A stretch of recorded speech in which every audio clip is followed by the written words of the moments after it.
that cut off super early. Good evening, guys. Welcome back to the stream. I was waiting for the little transition thing to end, and it just randomly cut off. So, happy Wednesday. Hope everybody's doing well. I decided to stand up today because I get to utilize my nifty new sit-stand desk, so that's what I'm going to do. But it is Wednesday, so that means KdogAfterDark. So I'm going to go ahead, switch us over so I can introduce... Wait, where's my button? Where's my button? I always do this every time I rearrange. Introduce the two lovely ladies we have with us tonight. Oh, she's leaning, so now she's behind the thing. Hold on, wait, let me drag. Let me drag. No, no, no, no. I got you. I got you.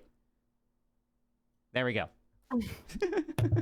I just moved to the other side. Hear me, I was muted. Yeah, I was just saying, I'm like, I leaned to the left. I got you. It works. Happy Wednesday. Welcome back to KdogAfterDark, everybody. Season 2, Episode 1. A couple other things. New. I mean, obviously, I'm not here. Here is new also. But, like, ooh, new things and sparklies and other things that will be happening throughout the show because it'll, like, change and do other fun things. But either way, new stuff besides just a plain old boring background. This week, to kick off Season 2, we have co-host... Wait, am I still doing right? Yeah, I am. I'm like, oh, wait, did I change this? I don't know if I changed it, so I had to look and see. It's like, wait, co-host this evening. She's kind of like, I can't point here because that's a wall. I got to point like this way. Jojo, back again, of course. I think she was actually one of the first people on the show anyways, so it's very apropos. I think you were on like week 1 or 2 anyways. Two. Two, like the official episode 2? I'm trying. That's what your YouTube says. Yeah, okay, yeah, it was official episode 2. Because I knew I did like 1 or 2 pilot episodes, so I couldn't remember if it was official episode 2. So she's back again to kick us off. And then, of course, special guest tonight. Wait, am I pointing right? Okay, I gotta figure out where I need to point now. I gotta point at the key light. There we go. It's like, where do I point now since I rearranged everything? Drama Queen is with us this week. Drama Llama is here joining us this week. So we got these two lovely ladies for the web show tonight. Before we get into it a little bit, of course, talk about DQ, get a little bit to know her, and then, of course, all the news, all the gaming goodness and all that. I do always like to start off, say thank you, everybody, of course, for hanging out with us. One of the many things I do like to say, of course, chat, we see you guys. We love you guys. If we don't respond right away, there is a section in the Discord for you guys. Jump in there, throw things in the live Q&A. There's also the links in there of anything like that's a little bit more extensive during the web show that I leave, so that way you can like look at it a little bit more during your perusing, some of the longer things like that, videos and stuff like that. So definitely check that out. So we see you guys, we love you guys, but if we don't respond right away, it is because we're rambling amongst ourselves. But with that, let's get a little bit into it. Drama Queen, a little bit about yourself. What's your spiel? Give us your spiel. Who is Drama Queen? And while you're doing that, I'm gonna flex a little bit about my new stand desk because I could like back up and I could do this and I could grab my wine while you're talking. Oh, we have wine up in here? Hold up. I wouldn't. Hold up. That's my main focus right now. Wine. Yes. Yeah. You had your pre-sups thing. We just talked about it. This is my gamer fuel. Gamer subs. Yeah, exactly. All super jittery. This is actually calmed me down. My coffee is what made me all jittery. So I'm gonna stand here and open a bottle of wine and talk. I got a bottle of something new. It's called Gentleman's Collection. So that sounds so good. I mean, the main reason I got it is it's a cab that's oaked in bourbon barrel or aged in oak bourbon barrels. So I was happy with it. But yeah, DQ. Anyways, is DQ? Yeah. Hi, my name is TheDramaQueen. I have been a streamer on Mixer going on 2 years now. Been partnered for a little over a year. I stream a lot of variety games such as Fortnite. Oh, no, not Fortnite. Not Fortnite. Don't even start on that game. Such as indie games, to Dead by Daylight, to Overwatch. I'm a huge mental health advocate, as well as suicide awareness, Me Too movement. So that's a little bit about me. So you play a lot. When do you normally start? You're kind of like a late afternoon-ish kind of streamer. I stream every day 9 p.m. Eastern time till except for Wednesdays. Yeah. I say, like, I see you on, but as a late night person, everybody's normally like asleep, except for like, you know, like people like Jojo and I who hang out until like fucking 7 o'clock in the morning. But everybody is like, yeah, don't sleep. Yeah, what's sleep? You know, what is that? I don't even know what that is. But yeah, so Dead by Daylight, I love pretty much the next. I feel like I just need to like hire Jojo to be co-host for like the next 3 weeks. Well, actually, next week with BZ isn't that bad, but you figure like this week and all that. I got a lot of Dead by Daylight things and guests coming up here, so it's like I need like that, you know, the JoJo things. Although I didn't even see anything. Of course, you know, last week I would have talked about, but there is the new killer coming out, or hasn't come out yet, right? For Dead by Daylight, I don't think. No, it's not officially released yet. Probably by the end of the month, though. Yeah, I would say like I did peek just to make sure to try and talk about DBD, but I didn't see anything that was, you know, talk show worthy. So, but I know he is at the work, so maybe hopefully it'll time out appropriately that he'll get released. Well, he's been in the test beta though, so you could talk about that. Yeah, you know, I've put me some hours in there. Yeah, exactly. I know you have, and we haven't done that. Maybe with any luck, by the end of the month, if he's live, it'll time out for the episode with Britt, because she's at the end of the month, and then, you know, I could just sit back and let you guys do your fucking talk, and I'll just sit here and drink wine while you guys talk DBD. Yeah. That's and then we'll make you play it when we're done. Yeah, that works. That works. I'm okay with it. Wine goodness. All right. Outlaw said June 16th. Outlaw said June 16th? That's the official release date? That's in like before, a week. Yeah, I would say that's next Tuesday. When did they announce that? I would say I didn't see it anywhere. Yeah, I would say I looked through like, okay, that's why. I do all my stuff pretty much on Tuesdays. Yeah, that's fine. And that's the only thing. There are a lot of announcements and things like that that come out on Wednesdays into Thursdays. I would love to reschedule the web show for a different day, because a lot of things happen like on Wednesdays and Thursdays. But at some point, I'm going to go back to my real life day job. And Wednesdays are the days that work for me. Right now, when I'm out of a job, it doesn't matter. I could do it whenever I want. But at some point, you know, I'd like to keep the schedule there. I started this because Wednesdays are the best for me. So that way I could be nice and hungover on Thursdays if I do drink a lot. And then Friday, I go back to work. Side note, before we get any further, where the heck do I find the thing to turn chat back up to the top? Nope, I found it. All right. Because since I rearranged everything, I had to change it. So that way while we're sitting here talking, so I could read you guys. All right. There we go. Never mind. You saw nothing. You heard nothing. What else? DramaQueen. So I officially met you in person at South. You know, talked a little bit there. But I did too. I just don't remember when. I mean, South was. Yeah, I think we were having fun at a bar. If I remember correctly. Yeah. Weird. Yeah. That's where most people met me. They're like, "Hey, we were at that one bar." I'm like, "Yep, that was me." Yep.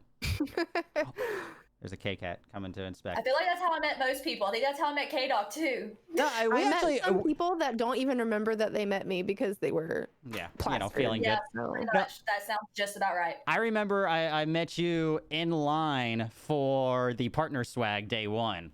And that long ass line that, you know, everybody was, you know, right as you came into like the convention center, like Mixer's right there, pretty much like front and center almost, like right at lower gas. And then like day one, there's like a line of fucking partners because we all had to stand there and wait in line to get our stuff that they were giving us and our stuff to go to the event later on, you know. So it was, there we go. It has a 1 because there's 2 different ones. That's why. Good guess, though. Oh, okay. I know. Yeah, You're like, you've done this a couple times, so you knew it was there. Yeah, I knew there was a command. Yep.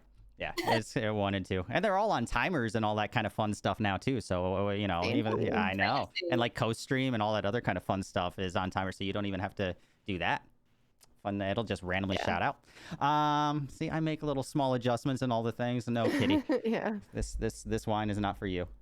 The thing is, I think K-Cat enjoys the new stand desk as much as I do, because I think she likes being up high, and she's like, oh, something I could like sit on and walk around on that's up high. Because she's literally just like walking all over the desk right now. She's just like so happy. Hi, Kitty. Hi, Kitty. So yeah, met at South at very, very beginning of South, and then after that, I mean, South was just, you know, a whole bunch of stuff. But you mainly are on Xbox, correct? You're muted again. I had to yell at my dog. He was barking. But yeah, only Xbox at the moment. maybe by the end of the year, PC. Hopefully. Ooh. Come over to the I'm excited. come over to the exciting side of things and get on the PC level. I was told that it's the master race, so Yeah. I'm definitely gonna have to try it out. Yeah, I mean, you know, it does good job. It does good job, you know. Hey, stop. And then so give us what's the story behind the llama? What is Okay, you are very so- well known for the llama bit. I know. I'm like a crazy llama freak. So I absolutely love llamas. Llamas have been like one of my favorite things since I was a little girl. I don't really know where it started from.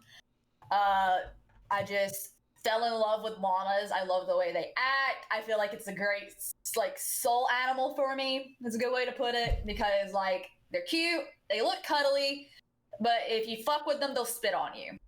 So that makes me super happy. Sounds like I don't my know ex. why, but it makes me really happy. So I, at first, really didn't have the llama theme for my stream. I actually had a drama theme for my stream. And then when I got partnered, I switched it because I was able to, I was like, you know, let's just embrace my obsession with llamas. So we embraced Just it, accept and it. has been a hit. So they even bought me a llama costume for Christmas that I now wear on stream. I was gonna say you're not wearing it tonight, and I'm very disappointed. No. No, but she has a llama on her shirt. I know she does have the llama on her shirt, which is yeah, I actually got this gifted to me nice. by my mom. Hilarious. That's awesome. So your whole family just embraces the llama. I like it. Yeah, I like it. yeah. Whenever they watch my stream first, they're like, why are you singing about llamas? Why is there llamas all over your screen? And I'm like, I don't know. Because why not? Because there can be. What else? I think those Llamas are. are amazing. Yep. Yep. I actually had my great aunt had 3 llamas. It was really weird. Now that I think about it, I didn't even think about that or make that correlation until just now standing here. And I'm like, oh yeah, she had llamas when I went to visit her. She had llamas and goats and other weird things. She just collected random animals. It was like a petting zoo. I don't know. Anyways, I think that's all my talking points that I had for DQ. I don't know. Any other fun anecdotal thing, ladies, before we dive into the show? Jojo was so excited to be on the show with you, DQ. She was just like, I want to be on the show with DQ. I just feel like, okay, so you know how I get it a lot. People tell me that I'm really intimidating to talk to, so they just don't talk to me. I felt that way towards her until I met her at South. So I was like, oh, we can talk again and I won't be worried. There you go. No, don't ever feel intimidated to me. My name may be the drama queen, but I'm like shockingly one of the least dramatic people you'll ever meet. It's just how my attitude perceives myself. I'm not, you're good. You're good. Yeah. Well, hopefully I won't drown you ladies out too much as we're going through the show. But, you know, when we're doing all this lovely goodness, I'm sure you guys will overpower me at the end of the day, realistically. We're going to go ahead, get into the meat of the show. Always start off with a little bit news-wise, then we work our way into the games, unless there's something huge that we need to talk to about at the very beginning. But starting off news-wise, again, guys, if we don't see something in chat, definitely feel free to repeat if we don't see it or post it up, like I said, in that Discord, and we can touch back into it at the end of the show. That being said, moving right along, probably the biggest thing news-wise that came up this week is the DMCA crackdown that we had both on Twitch and just in general. I'm sure a lot of it and everybody is familiar with what that is. Pretty much Digital Millennium Copyright Act. Pretty much Reader's Digest, Idiot's Guide to Idiots version. We're not supposed to play like music and other fun stuff, you know, during stream or anything like that. Anything copyrighted. Anything copyrighted. Music, movies, TV shows. Exactly. And we'll go a little bit more into that as we're doing it. But, you know, we've all known this for a while, but there was a huge crackdown over the weekend that a lot of people on Twitch mainly is where it is, because that's obviously the biggest streaming platform, but it did hit all of them. Over there, I haven't checked my Twitch, actually. I might have gotten some. You might have, yeah, because everybody, so Twitch streamers logged into their account and they found emails and they found copyright strikes on their account. A lot of this is from the fact that the bigger companies, and I'll get into my thoughts here in a second, but somebody came over and found a lot of these clips dating all the way back to 3 years ago of clips with music on them that was copyrighted. And the issue with this is, and one of the things that is presented is that Twitch, when you do play music and things like that that are copyrighted, and your VODs, they do have the system set up where it will be automatically muted, et cetera, et cetera. The stream, like, it will have, like, not any audio, but that doesn't apply to clips. So any clips that were taken between, like, you and the users, the viewers, things like that, they're just raw footage. And even if you delete clips, or even if you delete VODs, the clips will still remain. So you had a lot of these clips dating all the way back to 3 years ago that were getting copyright strikes over the weekend. And some of these, you know, some of the bigger creators have hundreds and thousands of clips over the past 3.5, 4 years, and there's no way to know which clips have music or not. So it's leading to a lot of artists just deleting all of their clips from the last 3 years because they don't want a 3 strike you're out type of thing, because of the DMCA strikes and that. Obviously, simply put, just cover a lot as we are getting into here. Twitch doesn't have a huge thing set up. A couple talking points for it, though.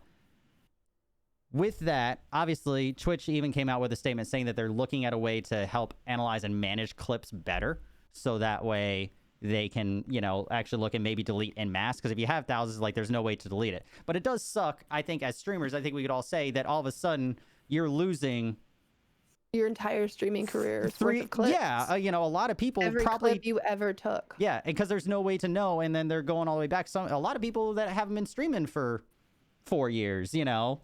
I mean, 4 years is a huge streaming career right now. I'm now entering my 6th year of streaming, and I was on Twitch for nearly all of that. So it sucks to have to think that. Like, there's so many. Some of my best clips are clips from Twitch. So, like, Kitty thinking hit the about cam. losing that. My cam froze because Kitty hit it. Oh. I'm like, why is it doing a thing? She's back there messing with the whoop. There we go. Continue. I'm listening. But yeah, thinking about losing all of those clips, like, from 3 years of streaming on Twitch, like, that would suck. And I probably have to do the same thing. I'll probably have to log in and just go delete all of them. Yeah, because there's no way to know as an artist, and 100%, like, you know, there's a lot of people that brought up, and I agree, like, we all know we're kind of not supposed to do it. Like, it's not like, the only reason that it hasn't really hit Mixer as much is because at the end of the day, we're not that big, so you don't have as, you know, many They're big like, companies. Oh, 6 people are hearing your thing. Yeah, you know, exactly, so. like, whatever. But it brings up a couple different points with it. You know, YouTube has been dealing with this for years and years, so it's not anything new. You get copyright strike YouTube. Hell, every week when I upload this video, even though I have license, I have that private intro thing. That intro has a random thing that actually is a bullshit copyright strike, but every week I get a copyright strike that I have to do the thing to get rid of it. Not that I make any money off the YouTube videos. I got a copyright strike on Twitter a few months ago for a clip that I posted the day that I celebrated my partnership. So over a year ago, I got a copyright strike because I posted a clip of me dancing in my blueberry costume to It's Tricky, Run DMC. And some bullshit company in the UK, not even the owners of that song, copyright struck me on Twitter. So Twitter took it down, but I fought it and I won. So I'm gonna have to end the call because now that Kitty hit it, it's moving everybody around, I think. Whoop. There we go. Always technical things. Kitty has to mess things up. She does it at least like once a week. There we go. All right. But yeah, that happened to me too, JoJo. I've had it happen to me 3 times on Twitter. That's crazy. But yeah, I was like, you know what, bullshit. I'm gonna fight this. I was like, I'm gonna fight this. So I did. I replied all this technical legal jargon right back at their face, and then they were like, if you don't hear a reply in 10 days, that means that you've won. And it's been 3 months and I haven't heard back, so I won. Interesting. That's good. Why am I now going into Discord every time? But yeah, I'll talk for a is very second. unfortunate. I'm just still on the screen right now because it keeps. If you see me, I'm in the Discord call now. It keeps wanting to send me in the Discord call. So I'm in the Discord call, but you guys can hear me and stream can hear me. So I'll pose my question while I fix that and redo it really quick. Yeah, I know. It was like exactly. I was like, that's just really it. Yeah. A really serious face. I'll refresh it one more time. But that being said, one of the things that I did want to bring up with this is that the DMCA, the way that it's set up is almost archaic and doesn't really apply to the modern day. Like, we all know what they are. We all know what we're not supposed to do. But anything that's copyrighted, it's super stupid. Like, theoretically, we're not even technically supposed to be able to stream games when you think about it. Yeah. Like, games I mean, are they're a copyrighted thing, but companies don't mind because we, make the money and it's publicity. Yeah. Right. It's advertisement. I don't know why music companies don't think the same thing. Like, I am explicitly sharing your music with the world. I'm not literally making money off just listening to your music. I'm making money off my audience. And if they enjoy your music, they're going to go and pay you also. Yeah. But like, I can understand from like the music standpoint because of like DJ Moondog and stuff like that. Yeah. He had shown his side of it and was like, so this is how it's working is you got to think about it like this. If you have 100 people sitting there and let's say Ninja plays a Drake song because Drake and him are also right, they're friends. They're friends. So he plays a Drake song. The Drake song gets played in front of 1,000 people. So instead of an impression and getting played by 1,000 people, it's only played by one person. So that goes down their impressions on Spotify, the income, everything like that. Yeah, I mean that makes sense, and I see it from that point of view. This is what drama looks like, really zoomed in. Now just don't zoom on the forehead, whatever you do, please. Hey, I'm a 5-head member also, so I get it. I get it. There we go. Forehead buddies. This is one of the 17 things that I have to do at the beginning of stream, and since KCat just reset everything, yeah, this is but it's okay. We're just, like I said, after now 19 episodes, I just kind of roll with the punches because something is going to go wrong every week. Having like Discord calls, having all this stuff set up. I don't have $1 million. Like, I mean, don't get me wrong. My setup, we talked about it the other day, is definitely over 20,000, between the 20,000, 30,000 range for all the money that I've spent on all my shit. But yeah, you figure like hardcore broadcasting studio that has buttons that they could press and switch inputs and all that kind of stuff. I don't have that. This broadcast is not that technical. I wish that it was, but at this point I accept that something is probably going to go wrong at least once every week. It just is what it is. But so like we were saying, the DMCA definitely somewhat archaic in that regard. Would love to see it changed. Honestly, I think it needs to work. The thing that I find funny about this is that when Twitch like gets this, and it could just be a random one-off thing. It's almost to me like there was some company bigwigs with how big Twitch is because of COVID and everything else going on. Some company bigwig got on Twitch and saw somebody using their, a license to one of their songs, or using a song that they have a license to, and got upset. That's what I see it as. Because like, why randomly pop up and then they just sent somebody and hired somebody just to, they're like, oh, all these people are watching and listening to our song and I'm not getting any money for it. That's what I imagine happened. Because it's just really random for Twitch and all these companies to all of a sudden, and them to go to Twitch and this company just be like, hey, all these people for the last 3 to 4 years have been having songs in their clips. We want them taken down and getting strikes against. Like, you got nothing better to do with your fucking time than look back 3.5 years at people's old clips. Like, come on. Let's see, like, I think what they're missing there is that if it wasn't for those streamers, some people would have never heard your music in the first place. So you have to think about, like, take those clips down, but what are you really gaining? You're not getting the money back from that. You're not getting those new people that listen to your music. You're not getting those new fans.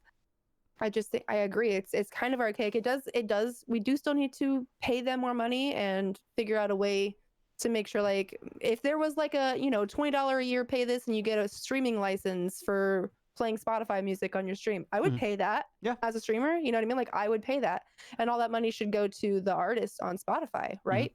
Yep. And that's something that's been brought up on Twitter, and I think that's a great idea. I think it's great too. And I think actually, KDO Lee was like actually emailing record labels to see if that's possible. Like she's like, fuck this. She's just going for it. Oh yeah, they're actually. I've thought about. She got just 2 strikes from all that stuff.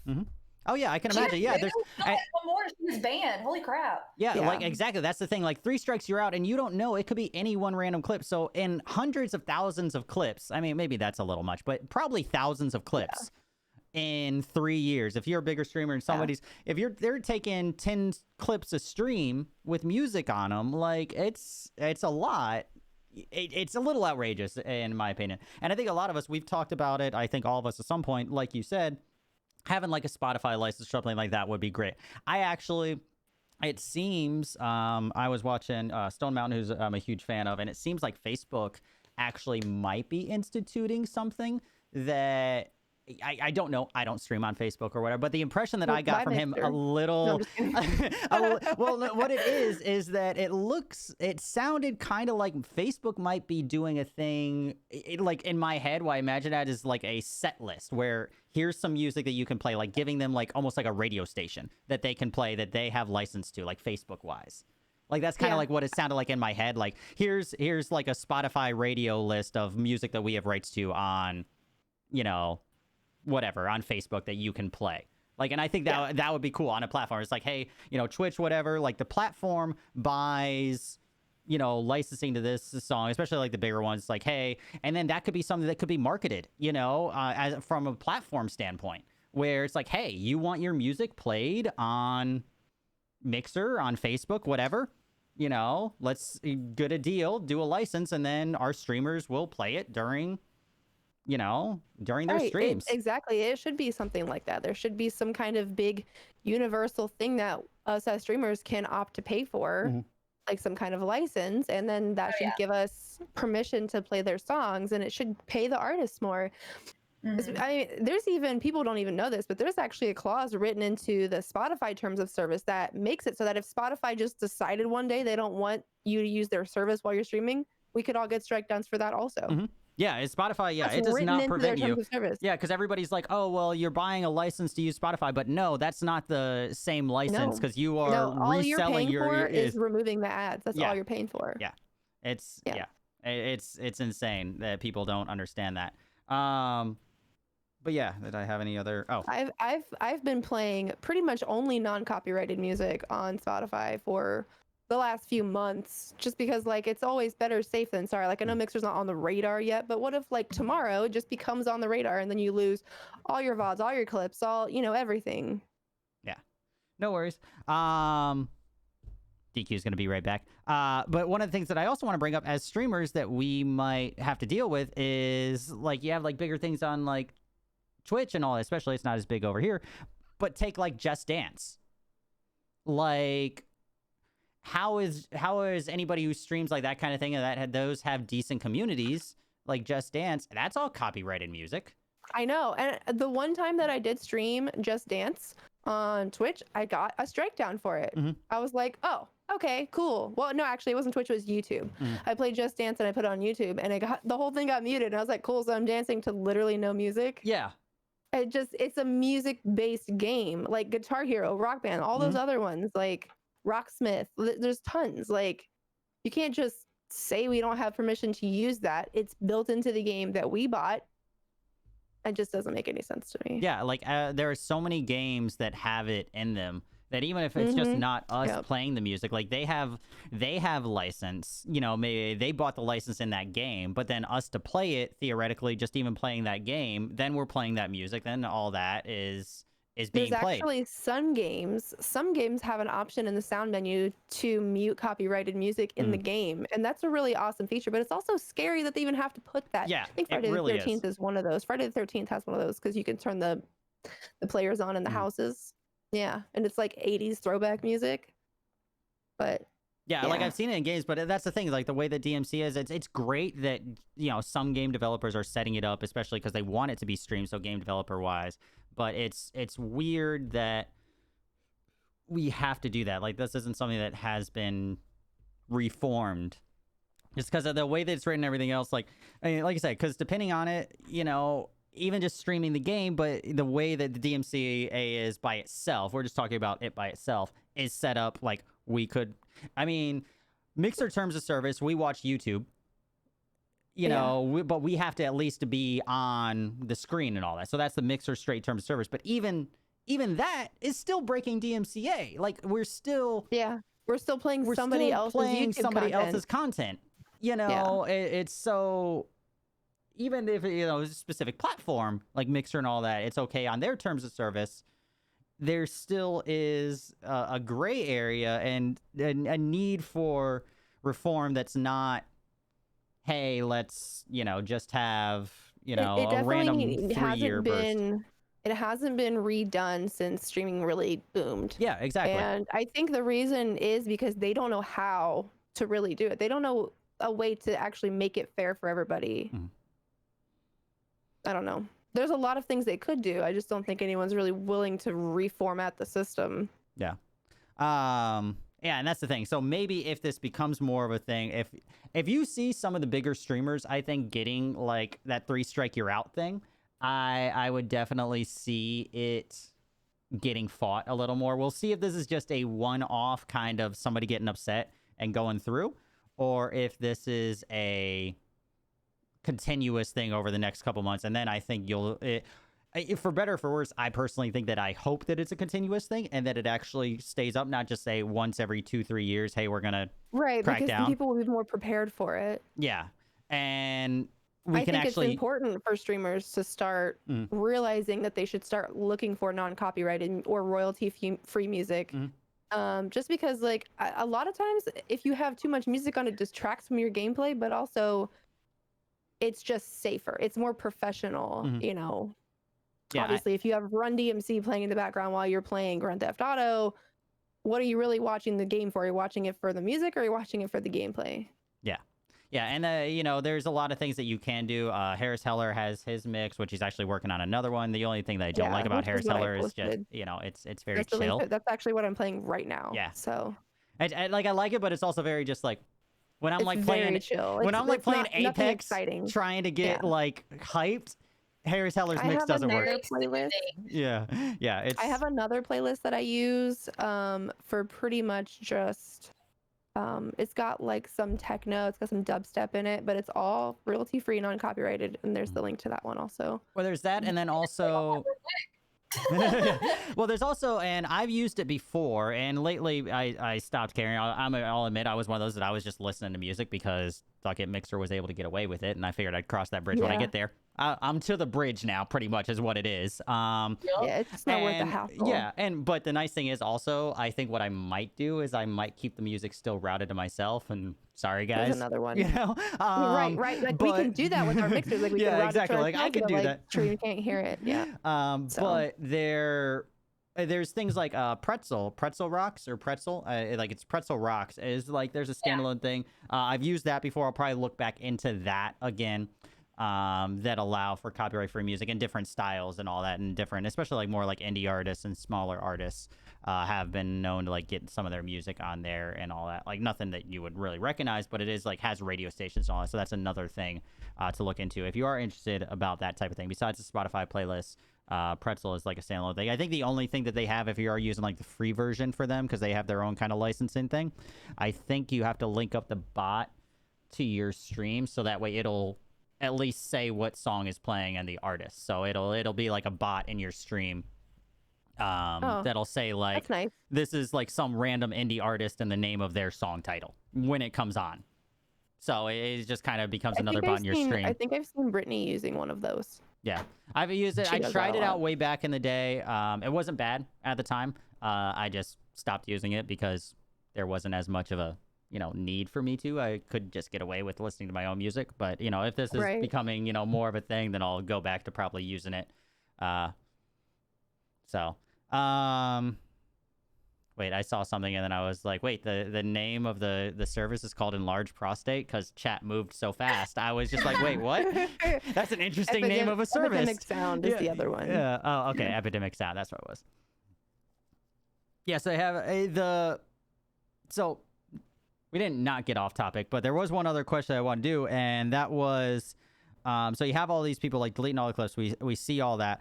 One of the things that they haven't done yet that is a possibility and that I'm not excited for is that if you are streaming like with the music, we could get to the point, if this does persist, that like Twitch and all these are set up to do like live takedowns, which isn't happening right now, but could happen in the near future.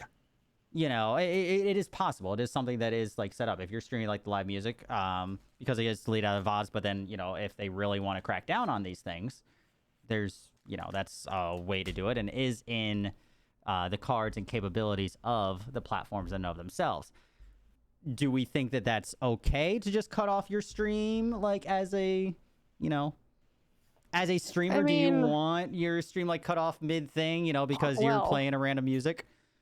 As a streamer who's experienced an abnormally large amount of bans on said other platform, we've talked about this a couple times. Yeah, we have. I do think that, like, if you are, you know, fucking up and listening to music you're not supposed to and you don't have the rights to, then yeah, maybe I guess you should be taken down. But I do think the DMCA strikes should be separate from other TOS strikes, just because Twitch doesn't have any control over that. Mm-hmm. Like right now, I had 3 bans on Twitch. So if I get a DMCA strike, I'm permanently gone. My account is gone until I appeal. If they appeal, which, let's be honest, they probably fucking won't at this point. So Facebook, here you come. Wait, what? Right, it would suck at that point. But that's the thing. But And I do think it wouldn't be terrible for them to do that, but I do think that the strike system should be separate. Mm-hmm. What about you, DQ?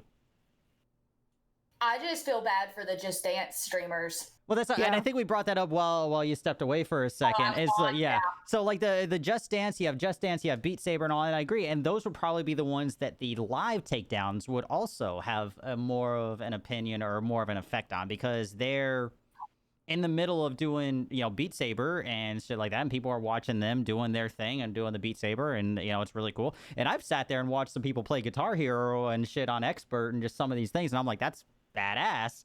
But, you know, those would be the ones that would probably get targeted first, because that's definitely copyrighted music. It's a lot easier to just load up Guitar Hero as a game on Twitch and go DMCA, you know, just go down the fucking list, you know. And that's, you know, those are the ones that I think first would probably get the biggest hit, you know, when it comes to like the live takedowns. We'll see if it comes to that, but I don't know. I don't personally, I don't have a problem with it, because at the end of the day, you are doing something wrong. It's not like we don't know we're not supposed to be playing the music. If you say you don't know, that it shouldn't be as wrong as it is. Yeah, exactly. Yeah. It should only be kind of a little bit wrong. Yeah. Only if it's really exploited. Yeah. And then there, you know, I'm screwed, so I've got to go change everything this week just to cover my ass, because I have Halsey as my follow alert, so we're definitely got to go fix that. Yeah. So, I mean, and, you know, it's all stream platforms. Luckily, Mixer has gotten away with it a little bit longer because we are smaller. But also, like, even Twitch has had like a lull on it. They just had the setups for like VODs, where if you're listening to something that, you know, it would get muted.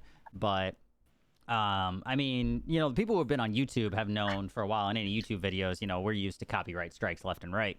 I have to fight like one a week, I feel like. But yeah, it's going to be interesting to see, definitely a change in the dynamic. I think that's good, but I think it definitely needs a rework. You know, we need this. If anything good comes from this DMCA takedown, all these attacks, DMCA wise, that's true. Maybe musicians can do like live performances of other people's songs, so streaming should be kind of the same. You know, like if a band went up on stage and just did like a Beatles cover, the Beatles aren't gonna roll over in their grave and copyright strike them. They're gonna just accept it. Like, oh look, they did our song. You know. Yeah. You know, and I think that would fall under us talking about it needing reform at the end of the day. Definitely. Like that's, I do think it needs reform, because like Nick was just talking about in chat, there's people in the music category on Mixer that they only do covers. Like I could sit over here, I have a piano behind me. Like that's why I don't do it that often, because it literally terrifies me. Like I could just sit here and do a 100% cover, but some asshole could come in and be like, that's my song, and just strike me down. Yep. And I'm just smitten. There's nothing I can do about it. Yep. And reform is needed. yeah, it's definitely something. If nothing else comes from this, that's why I say personally that I hope this isn't a one-off thing. I really, as weird or as bad as it sounds, I hope that this is something that stays. Like, it really sucks we talked about the clip part at the beginning. I really hope Twitch figures out a way for them to do that, or maybe make it like Lee would be like, hey, these are clips they were from... they're talking about writing a program that would recognize clips that have copyrighted music in them, and it would auto delete them. Yeah. And that would be, you know, you figure they have that for something. Yeah, you figure they have that for the VODs. Yeah, well, yeah. So they had the tweet. They and definitely should implement something, either muting or auto deleting for clips, because it gets out of control. Like, especially when on Twitch, you can't even control who clips your channel. Yeah, it's free for all. Anybody can fucking do it. They don't even have to follow you. So it's crazy over there. Yeah. So it's definitely something that needs a rework. In my opinion, the clips thing is huge. I'm hoping if anything good does come from this, that we get that rework. We're all just gonna have to actually, abide by the law, even though it is, whatever. Hopefully, though, there's enough that, now we're getting enough pressurized so that way this doesn't happen once every 2 years, or 2 to 3 years, where just a big wave of strikes that you have to worry about. Hopefully we can get some actual progression, be like, okay, you're allowed to play in these instances, an actual guideline reform where it's like, okay, this is acceptable, because streaming is a part of life now. When DMCA, first came out, it was not what it is now. So it's a totally different, internet landscape. Bo Bob on Facebook with 4 friends can stream, and what if he's playing music, like... Yeah, luckily little old Kdog is small enough that I don't think people are going to come after me, but, you never know. You never know. It doesn't hurt. Yeah. Because it makes them cover their butt. Yeah. So... I know I've been on 4chan lists a few times, so I try to stay as safe as possible. I wish I was joking. Well, I mean, you know what? I've only had 1 glass of wine. I'm not going to make the comments that I want to make. All in good things, but stay tuned, guys. JoJo is amazing. Anyways, moving right along. But yeah, any other quotes, comments about DMCA? I know, like I said, chat, like, you guys are going, not necessarily a mile a minute. We are keeping up and reading, but like always, like, that's why we have that right there. If we need to expand on it a little bit more, throw it in the section right there. Like, streaming in general anymore, there's so many rules and gray areas, and then you got to worry about DMCA, and like, if the game you're streaming is appropriate, because some platforms have blocks on games, it's just like, if you want to stream, the best advice is just to tuck your head in between your butt cheeks and close your eyes and hope you're doing it right. Like, there's really no... And you can read the terms of service until you're blue in the face, and you'll still make a mistake. I've gotten like 4 warnings already in the 1.5 years I've been on Mixer, so... Yeah, I'm knocking on my nice new brand hardwood desk that every time I see one of those hop into the channel, I'm like, oh, what did somebody report me for now? But what did I do? Right, what am I doing wrong? Nothing's showed up in my email yet, so knocking on wood. It's just like, oh, somebody reported me for something, but nothing came through my email saying I got reported. So knocking on wood, I'm doing okay. But joys of sitting here and streaming and drinking and doing all that kind of stuff. Woo! Ah, almost spilled.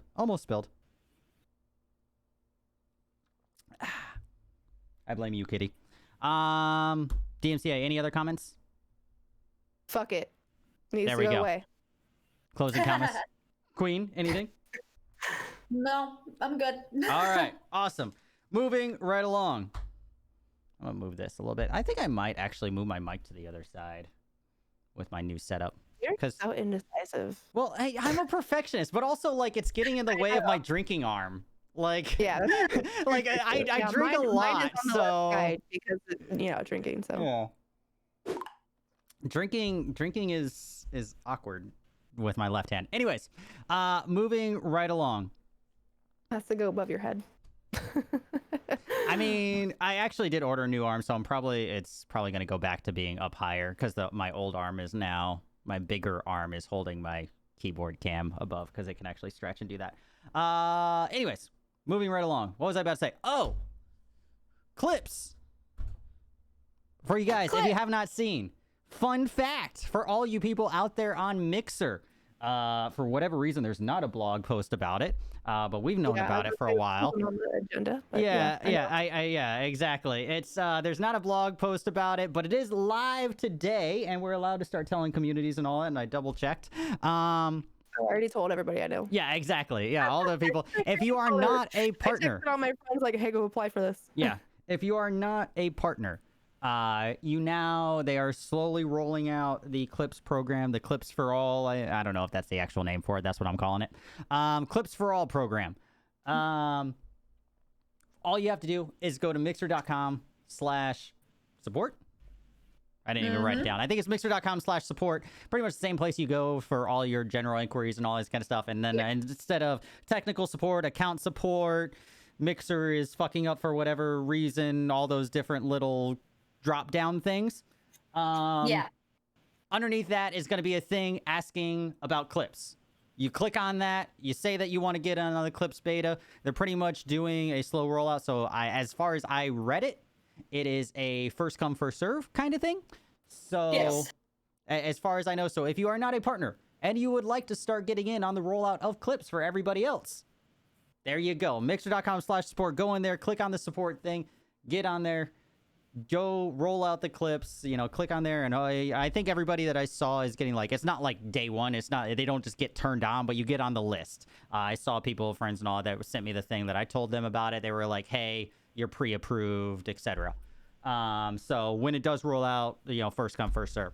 Long overdue, in my opinion.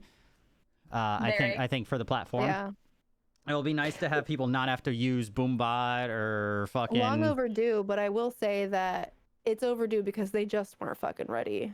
Yeah. Even now today, I'll go to show a clip of somebody, something I did on stream, and it'll just sit there and buffer forever and never load. Or when it does load, it's choppy or the audio isn't synced, and they're working on it, but they need more test dummies. So yeah, I have the funniest story about Clips. I want to hear. Give me 1 second. Keep talking. Psycho Plays showed one of my clips on his stream because all of my clips had this bug where you would go look at my clip and it cut off my nose. Kind of how JoJo did earlier when we were getting ready, how it cut off your nose, how you cut off your nose and you had your eyes and your lips. Yeah. That's how my camera looked. And that was the only thing. Like that. Like how she's doing right now on Kdog. Yep, it was doing that on all my clips. We didn't know why.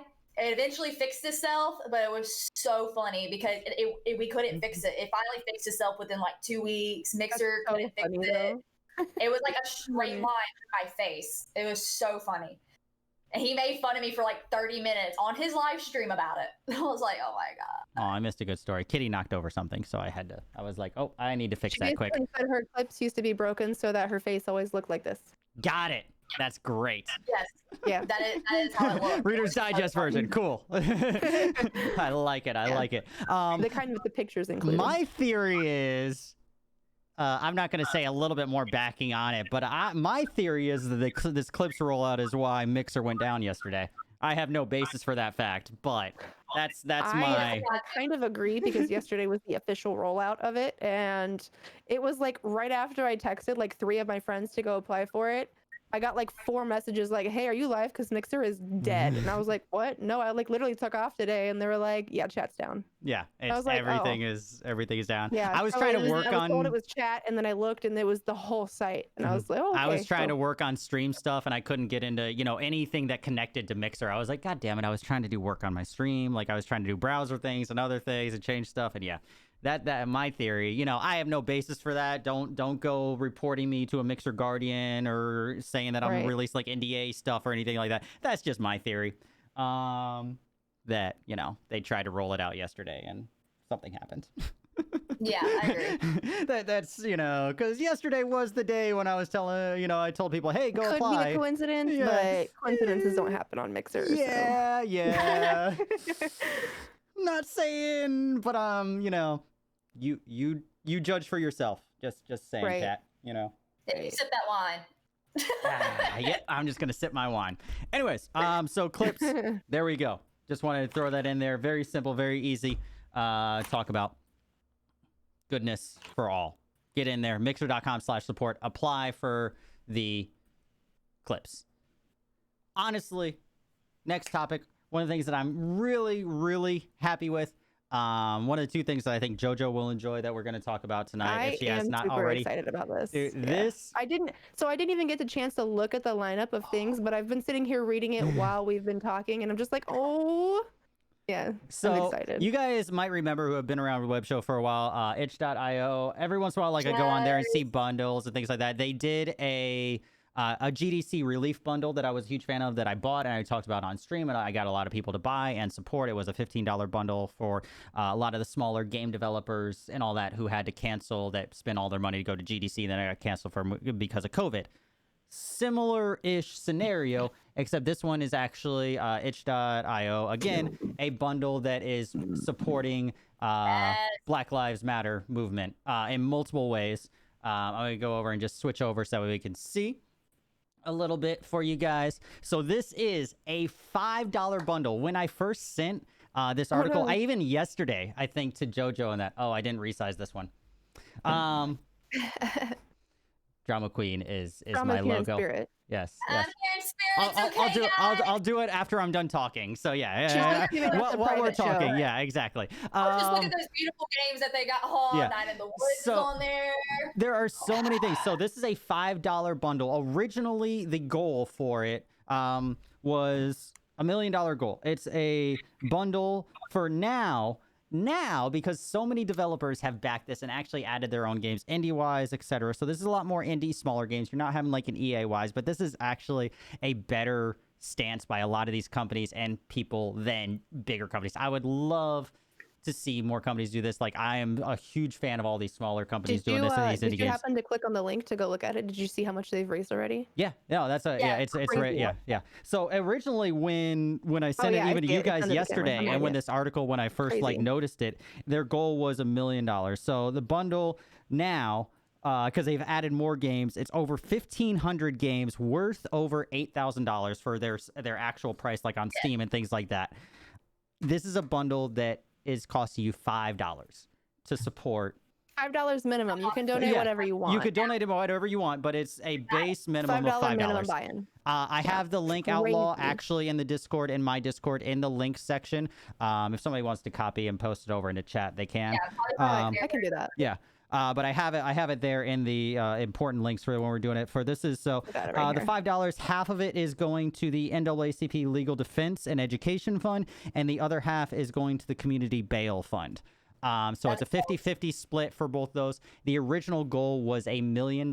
They are at, as of right now, $4.4 million raised. Literally, I'm 6 days left. Is it 6 or 4? I remember it was an even number. Yeah. 4.4637. Yeah, like somebody, the thing that I don't get. Mine says 4.498. Oh well, okay. Well, that's how many people have bought it since I opened this. Since I opened this at the beginning before the web show started. Like, this is an amazing thing, guys. Bare minimum $5 goes into and this is something that a lot of these indie developers are doing, getting their games out there. This is 1,500 games. This started out, and even still, that's amazing. This started out with 700 games. And so many other developers were like, hey, I want to be a part of this. Throw my game in there. Let's do this. I'm definitely not buying it right now. Yeah. No, I already did. Like the same thing. I'm my Steam account because I haven't done it yet. And I'm going to buy it just for future. Mm-hmm. Because that's a great deal. It has so many awesome games that I've been wanting to try. Because I scrolled through it before we started everything. Because I was super like, $5 for that many games? Mm-hmm. Yeah, I just gave $11.39 because that's what I had. In my PayPal. Yeah, exactly. And it's such, I'm trying to resize you while I'm talking. I'm into that too. Hold up.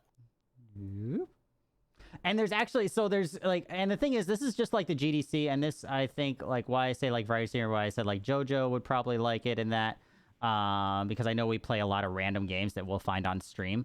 Or on Steam, so we've definitely been known to do that. This is so insane. I know. So I'm actually, because I have the GDC bundle and this now, there's a lot of things that I'm probably going to start up, like an indie night, and just start playing some of these every week, because now I have 2,000 games. Because I have the other bundle too. I thought I had a lot of games. I don't have that many. Well, they're not all downloaded yet. JoJo probably is. that BU put together for indie games, and every content creator that loves indie games on a specific day on Mixer plays the same indie game so they can like have like a huge indie day just that day, and everybody's playing it. It makes the game indie wise to have like 500 viewers. It's up on the categories. It's absolutely amazing. They have a lot of PC games, so I can never, participate, but I'm in there for when I'm able to, because I love indie games. Yeah, and that's the thing. So a majority of this is PC. That is one of the downfalls. But I mean, if you have PC, and at the end of the day, also these are indie games. They're not. You don't need a high-end PC like me. Majority of these are probably pixelated. Scrolling through these, some of these I definitely had on my GDC Relief bundle. But you figure like Overland, I recognize. Mortician's Tale. There's a game called Dungeons and Lesbians. I was gonna get down to that one. That was like one that I want to play. I was gonna mention that one. I'm like, I am gonna play this game. Can we play? Is it multiplayer? Can we play this together, JoJo? Because I noticed this one. I'm like, I want to play Dungeons and Lesbians. I want to see what Dungeons and Lesbians is. Cat lateral damage. Tonight we write. Like, some of these just look so good. And see, this actually there's a game called Social Justice Warriors. And you know what? And some of these, a lot of these are like, personal projects and all that, but that's fine, and that's why I was thinking about doing it any night. If the game takes me half an hour, I just load up a fucking another one. Like, it's cool. Somebody just made it. It is what it is. I will say that this is $8,400 worth of games. Yeah, exactly. $5. Crazy. I just paid $10, but it says the average contribution is over $10. So most people are doing. Most people are doing. Yeah, exactly. Like it. When I did the GDC bundle, I gave 30. I normally something like that. I give double this. I'll give more than double. I would probably gave 20 give more for this. usually, but I spent like $90 yesterday buying games for my friend because she just got a new PC. Oh yeah, I saw that. Yeah, I did $20 when I bought this. Yeah, it's on your PC. Bought it. Yeah.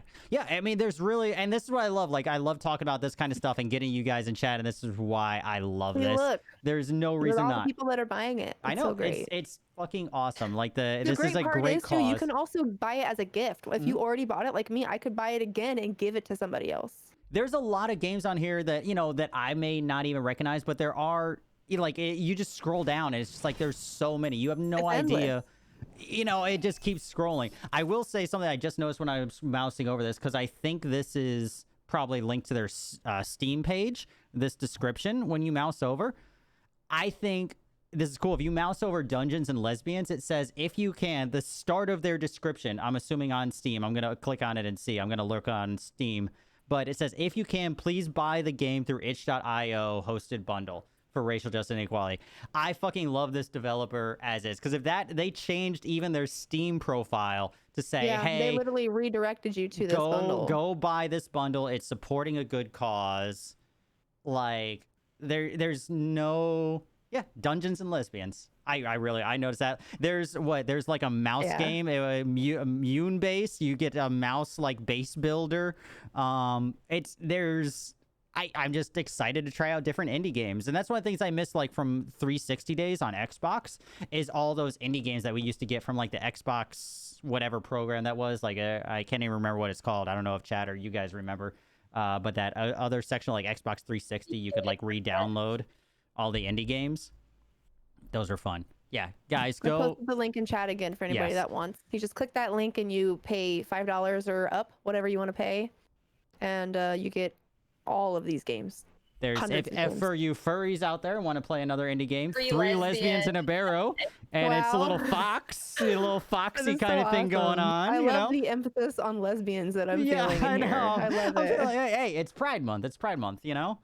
So I actually had to make an itch.io account. I didn't have one, so I also have never used itch.io before, but I know what it is. I know of it. I know people that have used it, so it's really great that they really came together. I don't know why I sounded so Southern when I said that, but it's really great that they came together with all these other creators and put this bundle together. It's really great. And I think, and like we said, I think another thing that speaks is that this started out with only 700. It has doubled in size and content. And anybody who even backed at the beginning, they're still getting all the content. It says, like, even if you backed when it was only 700, like day one, you're still getting all the content. But it's cool that all these indie developers, these smaller game companies, are just like, yes, this is something we want to be a part of. This is something we support. Because this more than even, I mean, it's not much, but this is something that these smaller companies do that we're not seeing EA do. yeah, they put out a Twitter post. Yeah, literally, there's never been a bundle more worth $5. Oh yeah, you're not gonna see a better $5 bundle. I would pay $60 for this instead of $60 for the next Call of Duty.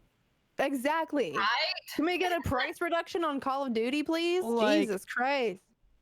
There's just so much on here. Like, you know, yeah, they're indie games, but why not? Like, support Sometimes a good indie cause. games are just the best. They really are. Some of the most fun I ever had was on Gang Beasts back in the day when it had like 8 total people in the world playing it, and it was an indie game, and that was so fun. Or like a little game called Mountain Your Friends. Those are so fun, and like it's really nice. I think people need to pay more respect to indie games, especially indie games doing something like this, throwing their whole livelihood into this bundle where they're making way less money, you know? Yeah. And they're wanting to do it for the cause. It's all for charity, yeah. Roombo, the first one. Oh my god. I was scrolling through it earlier and just like scrolling through now. It's just like, oh my god, I want it's to play great. that game. I might look it up on Steam right now. Yeah, because I don't think it's in this bundle. There's so many things on here that I said, even if, how much do you spend on like a Call of Duty game? Even if you spend 20 minutes playing one of these games, or an hour playing even just one, if you get an hour of content out of one game, at minimum you spent $5. Oh my god! Like, it's on Steam for $3. I'm buying it.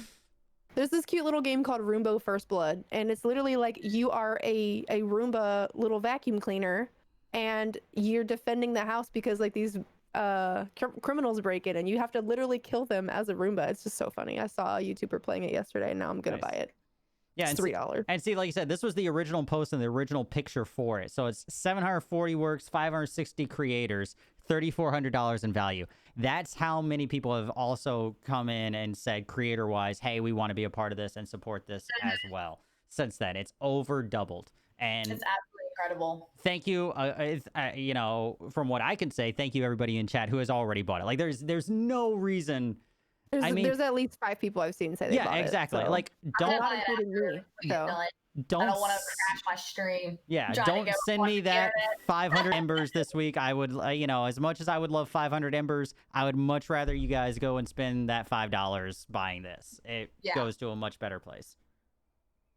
I mean, not that I don't think that my wine fund is a good place for embers to go, but this is slightly better cause to send those embers and that $5 to. But yeah, links in Discord. One more time in chat. Well, she has the Roombo thing. For itch.io. That was Roombo.io. Yep. Whispered BNS. Yeah, I think that's all my notes on it. So yeah, definitely if you guys have any interest, any thoughts whatsoever, it's worth it. Go download it. Go donate your $5 or more. It's something that is definitely worth your time. That's a beer. That's not even, That's a Starbucks venti. Yeah, like come on. Probably actually a venti's like $6 something. So yeah, skip your fucking Starbucks one day and support this cause. Yeah, exactly. That's feel good stuff. Other feel good stuff that I thought was hilarious this week. So this week we had trending on Twitter because Fox News is Fox News.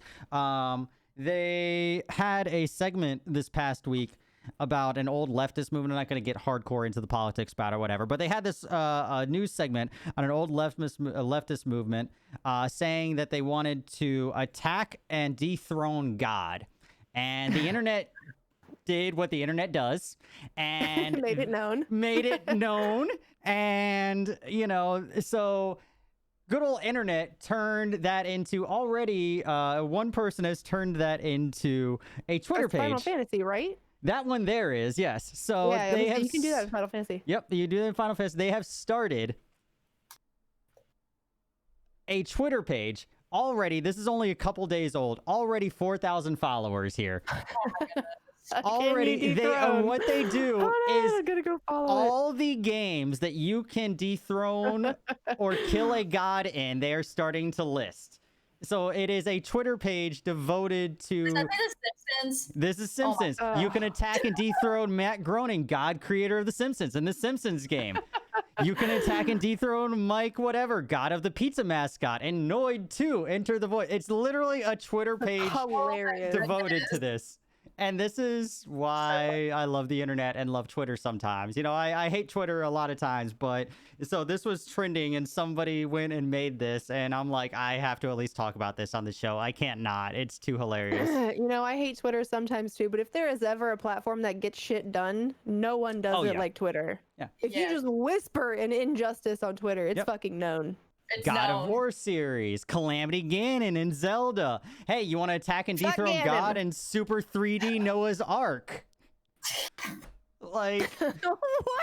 I know. I kind of want to go. Super 3D Noah's Ark. I kind of want to see what that game is like. It looks like a Doom I'm mod. pulling it up on Steam right now. I noticed it earlier. I'm like, that's definitely a Doom mod, but definitely. Yeah, I think God of War. It's like definitely gods plural. It's not on Steam. It's somewhere. I don't. Oh wait, no, it is. It is on Steam. It's just spelled weird. It's on Steam. It's $5. Super 3D Noah's Ark. Yeah, Yeah, you're playing there's a hyphen Doom. between 3 and D. Ah, got it. Yep. Yeah, Persona 5 when you take on whatever that one guy's name is. I never understood it when I played it. Yalda whatever. Yelda Bells. Yeah. But I mean, like, this is a Twitter page, definitely, and I have this linked in the Discord as well. Can you attack and dethrone a god? Good old Twitter, already a couple days old, because, you know, internet is as internet does, and their growing record of all the games that you can attack and dethrone a god, and, you know, because Fox decided to put that out there, and the internet was just like, hey, where are all the ways that we can attack and dethrone a god? So, So great. and that's why we love the internet. Yes. Oh, I'm on the wrong scene. I'm like, wait a minute. I'm like, oh, I pressed a button. I forgot to press the other button. Wait, what? I totally missed. Lefty, give me. I'm. Put that in the thing, and I'll look over it at the end, so I can give it a little more reference. I'm like, wait, what? Pulling me out of my train of thought. Next topic. There we go. So something that we did talk about last week a little bit, and I'll give a little more emphasis on. Of course, we talked about, as is very appropriate, a lot of gaming things got delayed because of the Black Lives Matter movement and a lot of the protests and things like that. So we talked about that last week. We have a couple of dates and updates for that now, so I want to touch base on those. Sony PS5 event that was supposed to be last week is now going to be later today, the 11th. So that's going to be later today. The IGN Summer of Gaming is something that was kind of not really like postponed necessarily. I don't think it was, but this is also like an E3 thing, so I'm just kind of lumping these all together. That is actually going on right now, today and tomorrow. That is on Mixer as well. I was lurking on it earlier. I'll have a recap of that next week when we do the show, kind of some of the big things that came out of that. But this was IGN's kind of like press conference, essentially from E3. Lurked on some of it today and tomorrow. I'll have a recap next week for some of the things. I watched a little bit of it. I don't know if either of you ladies saw it going on Mixer at all. No, I didn't. Okay. Yeah, because they have so mixer.com/IGN. It's going on tomorrow as well. So pretty much like they're kind of what they were going to do at E3, but it has, you know, games I was watching, and it had like a Dark Souls 4 looking game. And like there was like a BioShock/Dishonored kind of looking game, except on trains. It was weird. I don't know. We'll talk about it more next week, but that is going on today and tomorrow. Mixer.com/IGN. The Steam Summer Game Festival is now June 16th through 22nd. And the EA Play Live event, which was their E3 event, they got, you know, pushed back because of E3 and then pushed back again because of BLM, is now June 18th. And yeah, so that's all the dates, all the news about that goodness there. Dark Souls, that was something that I saw. I don't know the name of it. Like I said, I'll talk about it next week on the show. So just reeling you guys in for next week. But it was something I was just lurking on. I don't actually even know the title of the game. I went into the middle of the IGN. It was while I was working on and making my notes for the web show tonight. I had it up and I was working and I was watching. It definitely looked very Dark Souls-esque. It was a different company. I was kind of listening to the developers a little bit. But it looked like Dark Souls, and it almost looked like some of the characters and monsters had like a Silent Hill kind of like monster to it. Like I got like the one big monster they showed was like very Conehead-esque. It was, you know, it was like kind of, I don't know. It was very interesting, but it had a Dark Souls feel to it. But yeah, so I don't even know like the name. I'll have a more kind of summary of that whole IGN Summerfest or Summer of Gaming. Summerfest is the other one. IGN Summer of Gaming next week. But yeah, there's all the dated dates for that goodness because I wanted to make sure we at least talked about it. Sony. Mentioned Sony has their PS5 thing later today. Oh yeah, 4 p.m. Eastern time. Yep. 4 p.m. Eastern time. Sony, though, once again, as per usual on the web show, falls under our bad guy of the week because Sony is Sony and they love to hold that title. Sony officially lawsuit ended in Australia and Sony has been fined what equates to $2.4 million That's a lot of money. because of wait, hold on. Let me pull it up and make sure that I word this correctly. Over False and Australian misleading representations. Yeah, Australian game refunds. Yep. So I want to do that. False and misleading representations to local customers who are trying to refund PlayStation game purchases. I will say, and even I've said this before, Australia, even though it has terrible internet, and a lot of my people from Australia know this, and their internet is terrible, but it is what it is. They deal with it. Their consumer side of thing and consumer rights are pretty decent. This was, well, the 2.4 million, the funny thing about that, Outlaw, is that actually was just 4 people who filed this lawsuit. This wasn't like a class action lawsuit. Yeah, the 2.4 million was only for 4 people. Yeah, 4 people. So that's actually people, pretty, you know. It says right here, Sony has now been found guilty of misleading 4 customers who were told by a customer service representative that Sony was not required to refund games once they had been downloaded. Or if 14 days had passed since it. So they, you know, Sony was doing its whole, hey, you have 14 days if you bought it, or once you download it digitally, we can't refund it. And Australian consumer law went, nope, that's not a thing. I don't think Sorry. So. Yeah. So can people, let me ask a question because I'm not very familiar with how the consumer law works over there. So let's say they downloaded a game, completed it within a month. If they completed it, they can get refunded for it, or if they played it, they are not allowed to. I don't know. I'm not an Australian lawyer. That's not in the articles I read. I know Australians have really strict laws for stuff like that because of embargoes and stuff. So they also pay an ass ton more for games than we do. They pay on average $90 to $95 for a game, like a full price game. Yeah, they pay more. I don't know. That was actually one of the questions that I had, so I'm not sure. I even tried to look, but I was not reading through fucking Australian case law before the fucking web show tonight. I did enough of that in college. All we I'm not doing know that. from this article is that they were found to have breached the consumer law by telling customers that they were not authorized to get refunds. Yeah. We don't know this scenario. I know if Xbox here, if I download a game on Xbox and I even play it for 5 minutes, they will not refund it to me. And I think that's the thing that in Australia, they're like, no, that's not a thing. So I feel like, I think kind of chat's like saying like, I feel like, I don't know for sure, but I assume that Australian consumer law is kind of like Steam's like refund thing where it's like, okay, you played it for a little bit, but we're, you're still able to get a refund. Like maybe if you played it for 10 hours, no, but... 2 hours. 2 hours or less, or 14 days or less. Because one of the things that it says, like, in less than 14 days and less than 2 hours played. Yeah, and that's what I feel about this. They did say the 14 days is so consumer guarantee rights do not expire after a digital product has been downloaded, and certainly do not disappear after 14 days or any other arbitrary date claimed by a game store or developer. Okay. End quote. So it's longer than 14 days, too. They're saying, hey, you bought it? It might be a situation like, for example, I bought a game on... Someone gifted me a game actually on Steam like 5 years ago, right? I never installed the game, never had a single minute played on it, but I can't issue a refund on it because it's been so long. Even though I literally never installed it, and they can see that, and they can see that I never played it, they won't issue a refund. But I'm sure Australia has laws that... avoid something like that because you pay so much for the game. And I think that's what it is, and that's why it's worded the way it is I'm sure that there's probably a little bit more in the case law that says a little bit more definitely, but like even those statements, yeah, exactly like you said, where if it hasn't been played, so it had to be something really specific. Yeah. Okay. I was just curious how it was gonna play out with that. Australian later, and I'll ask and let you know. Yeah, exactly. Hold on, let me wait for my Australian people to show up in chat. I know he's in chat. He hosted me earlier, but I don't know if he's here. Yeah.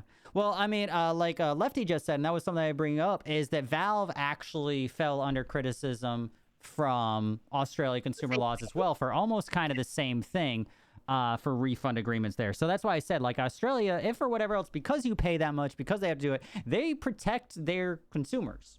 It seems like, you know, they're like, hey, for whatever reason, you're able to return these games, you know, which is a good thing, you know.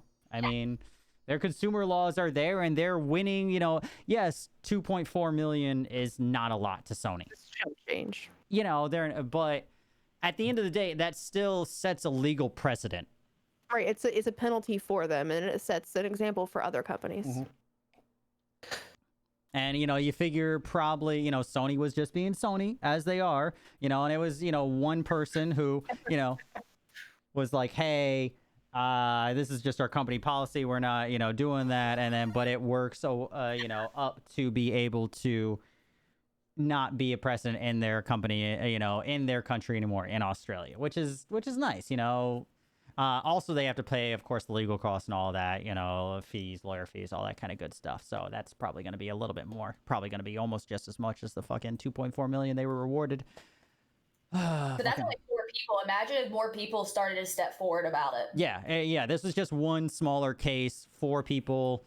I mean, 4 people not being able to get a refund for $100, getting $600,000. I think that's a pretty huge win. That's a big W. Yeah, right that's a big old W. You know, there's no F's there. There's no fails. But hopefully this sets up a little bit more of a legal precedent. Obviously, Australia's a little, you know, different. Not going to be U.S. and all that. And the other thing is, this is actually Australia falls under Sony Europe, not our Sony, so it is a little different.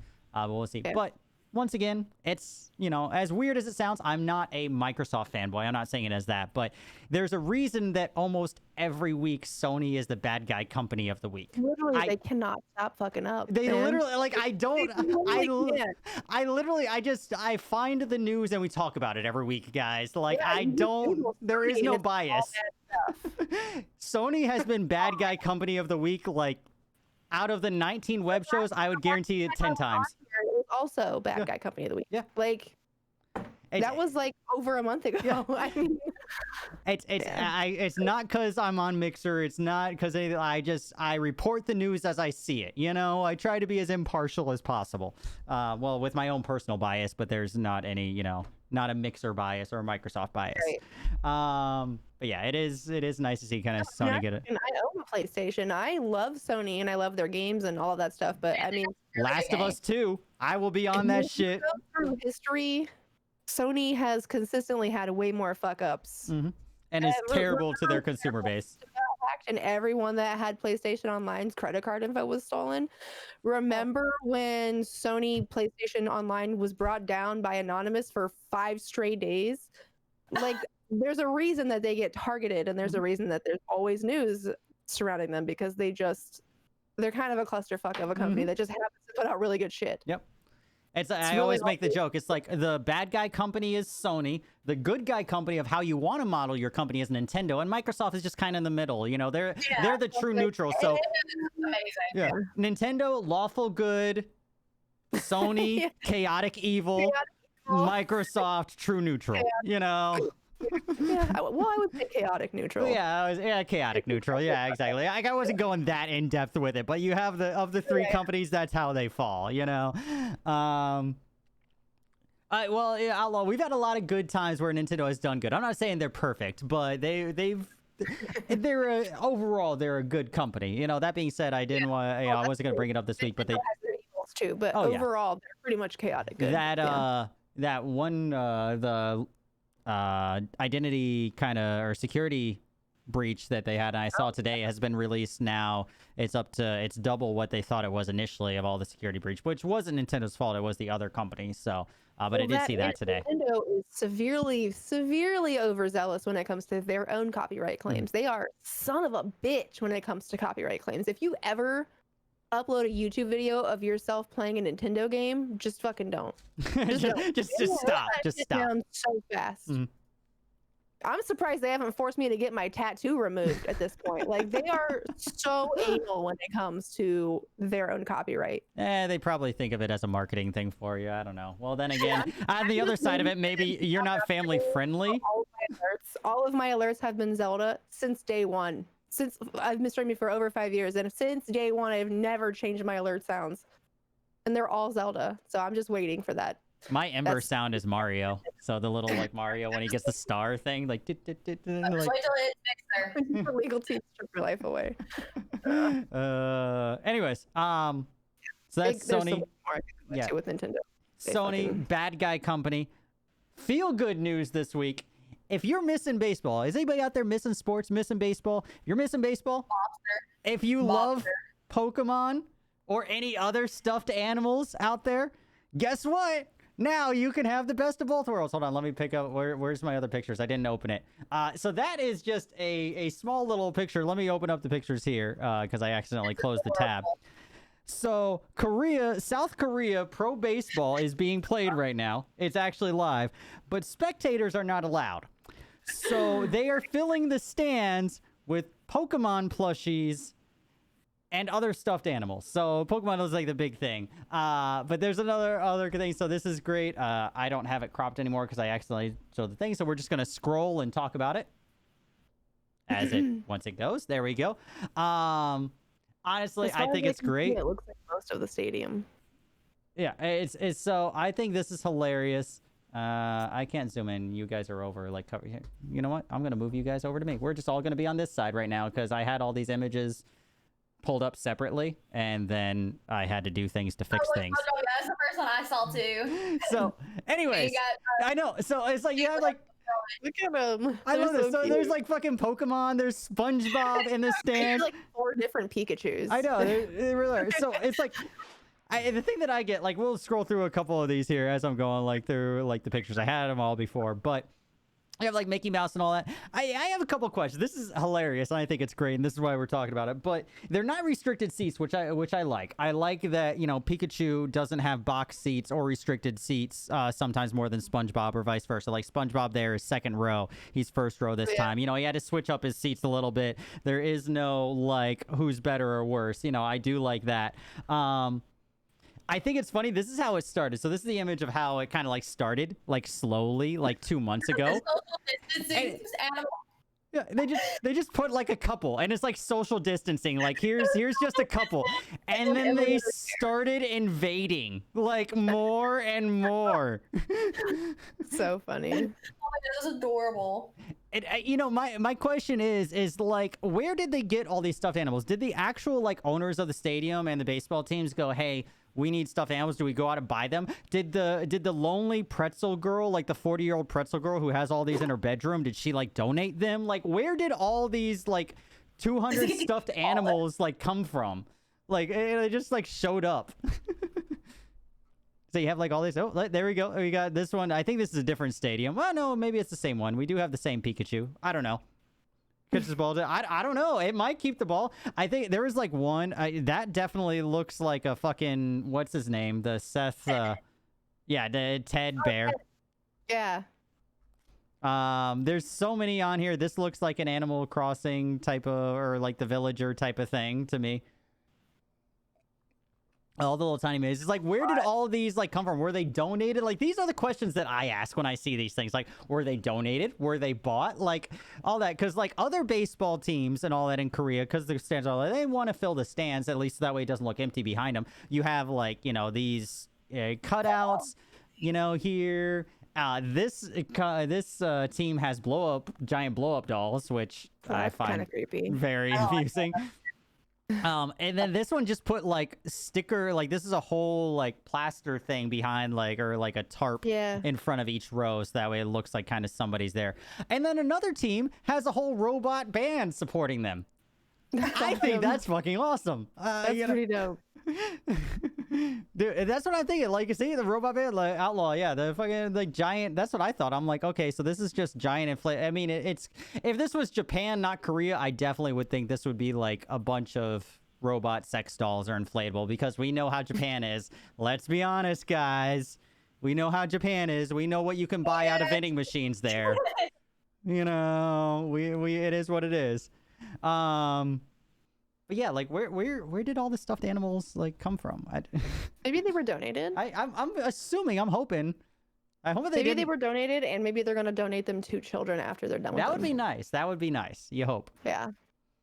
Yeah, the robot band reminds me of like Disney-wise, like the animatronics or something like that, like Country Bear Jamboree type of thing.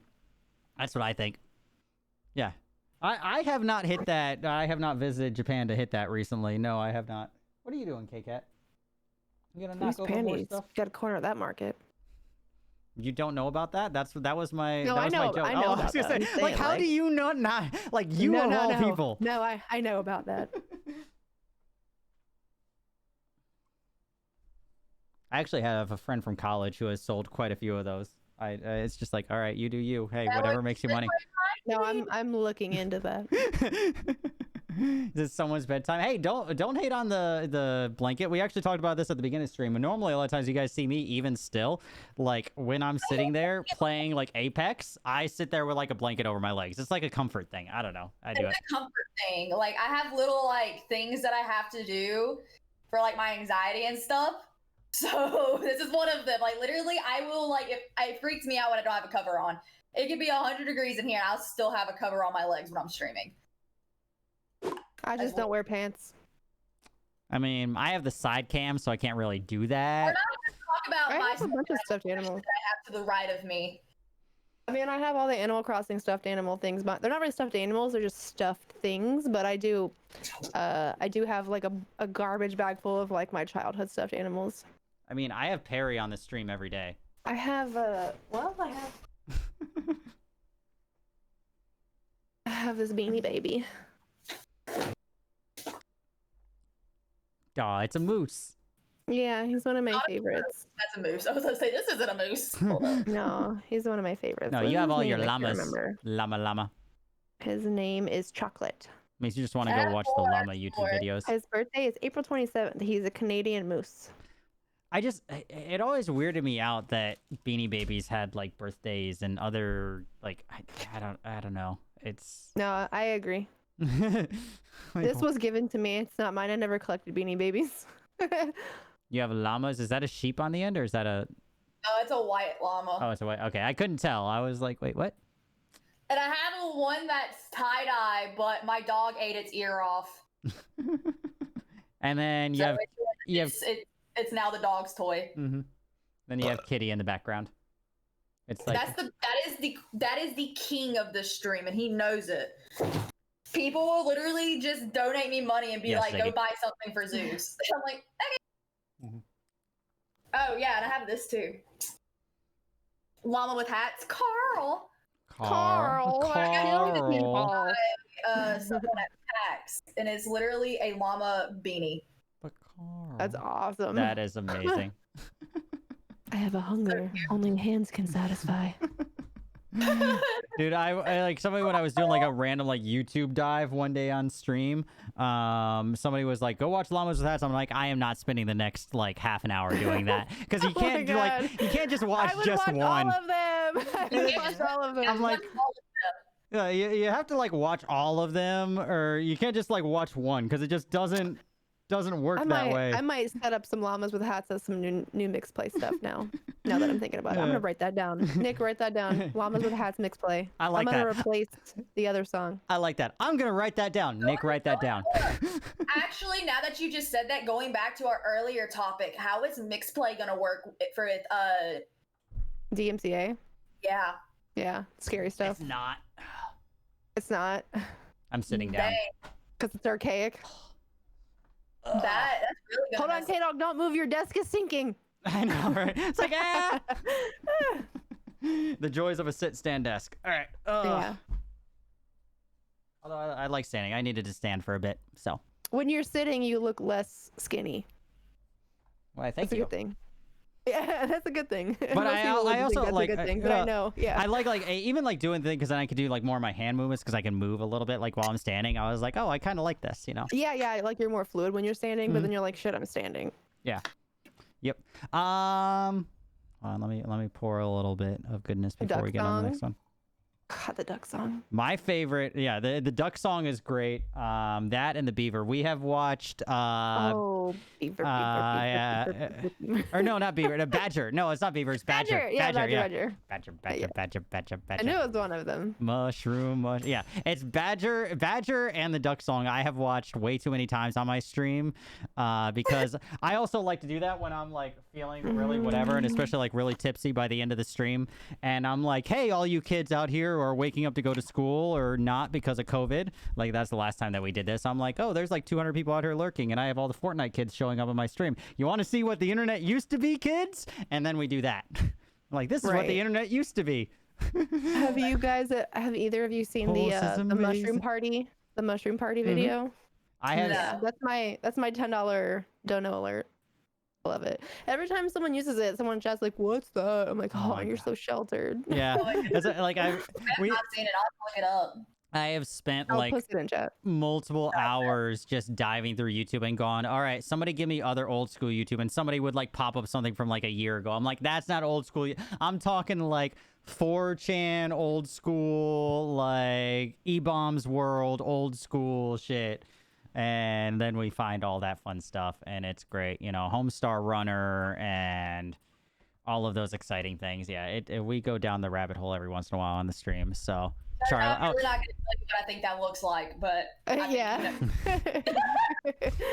Yeah. Charlie the Unicorn is great. I actually do that every once in a while. Charlie gets mad at me, and she absolutely hates it. I did that in chat with her the other day. Like about a week and a half ago, and she didn't like talk for the next hour, but I was like, but Charlie. And then I actually played it. I pulled it up and I played it through the Go XLR when she did something, and I was like, but Charlie. And yeah, she was not happy with me, but I found it funny, and that's what matters. Anyways, yeah, old school YouTube. I referenced that unicorn all the goddamn time. Oh, awesome! Ravi shared the game. Awesome. Everybody should. Yeah, I'm gonna do it again too. I didn't like post or whatever, but I'm gonna do it. Yeah, everybody definitely should. We talk about that. That's probably the biggest like standalone thing. Like, tell your friends, you know. Yeah, itch.io. I could not think of the name of it. I was like brain farting. Tell your friends, tell your coworkers. I know the two aren't one and the same. Tell anybody randomly. Yeah, exactly. Unless you're us. Our friends are our coworkers. Yeah, exactly. Oop. I'm pressing buttons. Next. Moving right along. It's weird now that I'm sitting. I am going on next thing. So upcoming games. Main thing, I have Beyond Blue up here because I'm going to talk about that in a second as well. But Satisfactory is the other one. Really not as many. I do always like to kind of touch base when there are upcoming games through the next week. Not as many this week as there have been in the past. Satisfactory, one of the big things, though, is coming to Steam. Satisfactory, a lot of you guys that are familiar, especially with my channel, have seen me play. It is very much a... what did I used to describe it as? Hold on, I might still even have the command. You told me it was similar to Ark. It's like Ark mixed with... Hold on, what did I describe it as? I think I had it as a command. Let me see. Nope, I don't remember what it is. So it's like Ark. It's like it's a factory builder Ark. Yeah, it's a factory like sim factory, imagine, but like Ark, and it's a lot of fun. It's it's first person. That's why it's like Ark. It's a lot of fun, but it's not like, oh my god, I'm gonna do all the things. But if you like Ark, you like the building aspect of it. Like there's very little. There's some like combat and all that. Like you have to like kill some of the local animals and things like that to get like materials. Yeah, exactly. But it's not like you're just going around your building, and it's just very in like my mind, because you guys, if you haven't noticed, if you're not familiar with me, I'm very much a perfectionist, and little things like drive me nuts. So this, like, you build like conveyor belts and shit like that, and then your factories, and then you're trying to get as efficient as possible, which is all what I'm about. And you just slowly upgrade your factory, and you research like you're pretty much like build through the Industrial Revolution. Like you start out with like just a random little like power source, like a portable one. You build up to like coal factories. You could go like water like factories, then you could do like oil and things like that, and then you could get up to like nuclear. It's really cool. It's all like officially, it's a giant factory building thing, and it's a lot of fun. It is really cool. It's a very chill game to play. I have spent countless hours doing it. I pretty much almost maxed out my factory, because it is still, I don't think it's full release. I think it's, still like being worked on, technically early access, but it's a lot. I have spent easily 100 hours in the game. Maybe we should get it on Steam and start over and play it together, because I still never bought it on Epic. Yeah, I have it on Epic, and I could get it on Steam. We could do it. The only thing is, like, as far as I know, there is no like crossplay. All Epic has it. Yeah. But I don't think it's crossplay with Steam. But it is on Steam now. A lot of people were waiting for it to come to Steam. Yeah, the only reason I really waited was because you said it was going to come out on Steam, and I looked on their Steam, and it said Q2 2020, and I was like, well, that's like now. Yeah, so. And it was, I assumed it was going to be earlier, but now it probably would have been earlier, but probably because of COVID, they pushed it back. Yeah, so. Exactly, everything else. So I think it was supposed to be earlier, but now it is on Steam. I'm excited. I wouldn't be opposed to buying it again and playing it with you, because I really think, Jojo, that you would like it. It's definitely up your kind of alley. That not really like slower, but kind of just more, hey, we're gonna do this, and then you build like conveyor belts, and then you produce like things, then you build like more. It's just more like a chill thinking-ish game. Like I spent like hours reworking the power grid and all that to my factory one day. Like I just was just like I tore down a whole section of my factory, and I'm like, and then I had to make it like look good too. Like I was just like, it all has to be in lines and perfect and link up, because I'm like meticulous and OCD like that, where it just has to be, its own, it all has to work. Yeah. So my son Jade watches this YouTuber on YouTube, obviously. His channel is Let's Game It Out. This is guy named Josh. He tries to like do games very wrong on purpose, and he did it to Satisfactory. Oh, some of the shit that he did in that game was hilarious. He made an entire factory that was like woven like a quilt. So like they would go up and down, and the other ones would go up and through. That shit would drive me nuts. I originally built. Dude, it looked so nice and like satisfying though when you look at like a whole field of like woven. Okay, then that's okay, because like there are things like you put the conveyor belts between, like, because you have to like mine the ingredients, and then you have to like use a quandary. Like, this shit was insane. Like you have to like do all this kind of stuff. So then and when you're first starting out, you build like spaghetti. It's called like spaghetti factories, because all your conveyor belts are just like interweaving. They're just all over the place. So you can't. And it looks so bad. It looks so bad. Yeah. So like after a while, like that got to me. So I literally like remapped out my whole area. Yeah, I had to. It was just. But it's a very nice, you can get lost in it for hours game, I think. Like if it's like up your alley. At the end of the day, it has to be up your alley. But that is coming to Steam. Yeah, I definitely want to get it. Now it's going to be on Steam this week. Also, the other thing that I want to point out, kind of along the same vein of just kind of more of a chill game, is Beyond Blue. That's why I have that up here, and I'll actually be playing that tomorrow. Both of you guys or gals might remember this, because it was at pretty much every fucking PAX that I've been to for the past year and a half. But this was kind of the one is like behind like Right Mixer, but the one that looked like had a lot of ocean stuff going on and all that. If you saw it, a lot of people like think that it's like Subnautica, but not. You could kind of like say that Subnautica and like Planet Zoo combined. Yeah. So if you saw it, it's I don't know if I've seen it, but just from what I'm seeing of it right now, it looks really nice. That actually comes out today. Yes, on Steam. Correct. It is going to be later today. I will be playing it later tonight. Satisfactory came out 3 days ago. Oh, it did? Oh, yeah, this week. 8th, yeah. On Monday. Yep. I thought it was the 10th. So I thought it was like Wednesday, but maybe I was wrong. I thought I said that. The 8th on this. This could be wrong, but who knows? I had written down the 10th. Either way, this it's out. So article whether it's the 8th or the Either 10th, way, it's out. out. So it works. Here, I'm gonna pull up the video for Beyond Blue because I have that. That launches later today. If you guys want to check it out, I will be playing it later. I have a press kit thing for it, and that. There's a button for this, so we can check this out. But a little preference for it. This is gonna be a $20 game. It's a single player narrative game. Set in like the near future, exploring deep sea mysteries as a scientist, pretty much. It's inspired by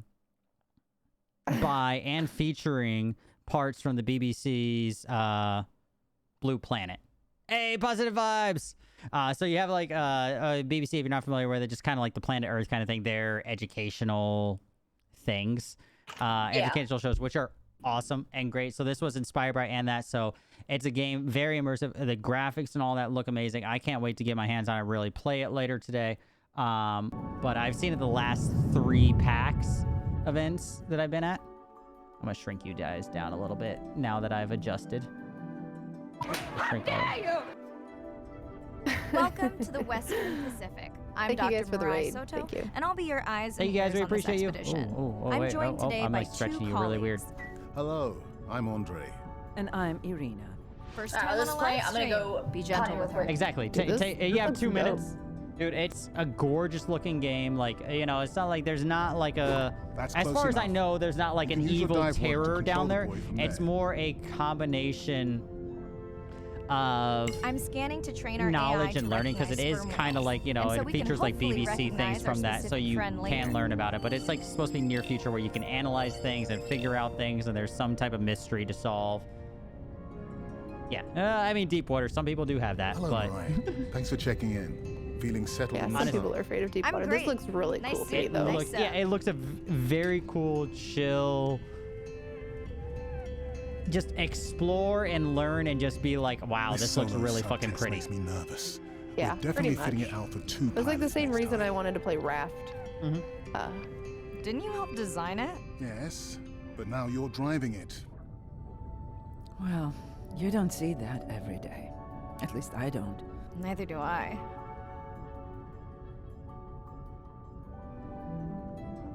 So this is their game trailer. Looking good, Mariah. Not just the Manta cinematic. drone is ready for its first zoom scan. All right, baby. We won't forget you now. So, and then they Great. did say I've that been waiting the for this. narrative for it, I have you just know, I activated gotta your check my UV email. I light. probably have it now, but Now a you little bit can more see information what a about it. small shark sees. But it does That's what I'm have talking a, about. depending on choices and how you do things, it does change your narrative a little bit. So it's not like just a predefined, hey, this is, Okay. This you know, the dive game. just keeps getting stranger. I feel like that would have been amazing in VR. It would. This would be amazing in VR.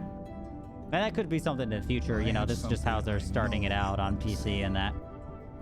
Yeah. So I think it's cool because we're also working in conjunction with, you know, like I said, with the BBC side of things. Oh, I was going to show the pictures and all that too. Hold on. Whoop. Let's go back. I like how it says planned release date. Like it's Yeah, not like for it's sure. like it's yeah. I'm like, these- wait, yeah. maybe. So It is released on Xbox. yeah, right I would now. say it's out on. You can download it on the consoles. That's why it's weird that like Steam doesn't have it like up for download. I don't know. But I Probably mean, because I think it was a Microsoft Studio game, so really, I didn't, or it was backed by Microsoft or something. Look at it real quick. Something I read about it said Microsoft had a hand in it, so they were like tugged it in their direction. I think a little. maybe. I know it's Got it supposed a to be little out today early. on Steam and everything, so yeah, maybe a couple hours or something like that. But just the analyzing, just this is one of those things that I think it's just going to be one of those gorgeous games It just looks to amazing. play. Like those are just in. still shots, and they look Yeah. really good. Yeah, so. exactly. That's why I want to pull these up. Like it's another It like chill. I think it looks scarily realistic. hmm It's really pretty. Like if I can almost envision being that deep underwater, and like that's what it would look like. Mhm. Especially that's crazy. And it it- really is that dark. And that's the thing. Like I think this is a game that everything that I've seen about it when I talked to these guys at South and at West last year, it's something that, since they are working with the actual documentary, like the BBC documentary of the oceans and things like that, this is something that they are trying to kind of find that fine balance of an entertaining game, but also somewhat educational. Like this, anything that's represented in here is how actually the oceans are. And that's something that, you know, I think is cool. And this is a good example, like Jojo just said. Like, this is, if you were down here, you know, this is near future. We're not able to do that right now. That's why this is set in like near future. But they have, you know, they can send cams down here so we know what it would be like. Obviously, us person, I wouldn't be able to strap on a diving suit and go down there. That's where the near future comes in. But we know that this is like what it would be like, and being able to explore these areas, because we've seen that. And this is something that is based on those documentaries and works in hand with the information from those documentaries and has that partnership. And I think that's really cool, and would love to see more of in gaming, you know, just being like, hey, I can learn things. You know, hey, Maneater is fun. I played Maneater also. That's a totally different game, though. But I did play. Oh, what was that one game we played? Depth. It's like Dead by Daylight, but you're sharks. It's so fun. Ooh, that sounds fun. It's like $6 on Steam, and it is like the most fun game. Or it was $6 when we bought it. It might have been on sale, but Depth was super fun. So I can play these games with you guys. Mhm. Yes, yes. That's one literally of the- like look up Depth. Depth is stupid fun. It's this one game that Jules and Quanticus play Oh, together. it's $20 now? Oh man, it's so worth it though.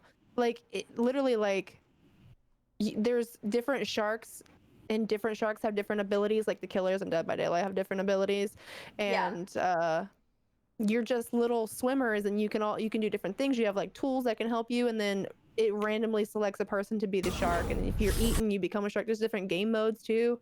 It's super awesome. That sounds like so much fun. It's super awesome. That We need to does play look- it more.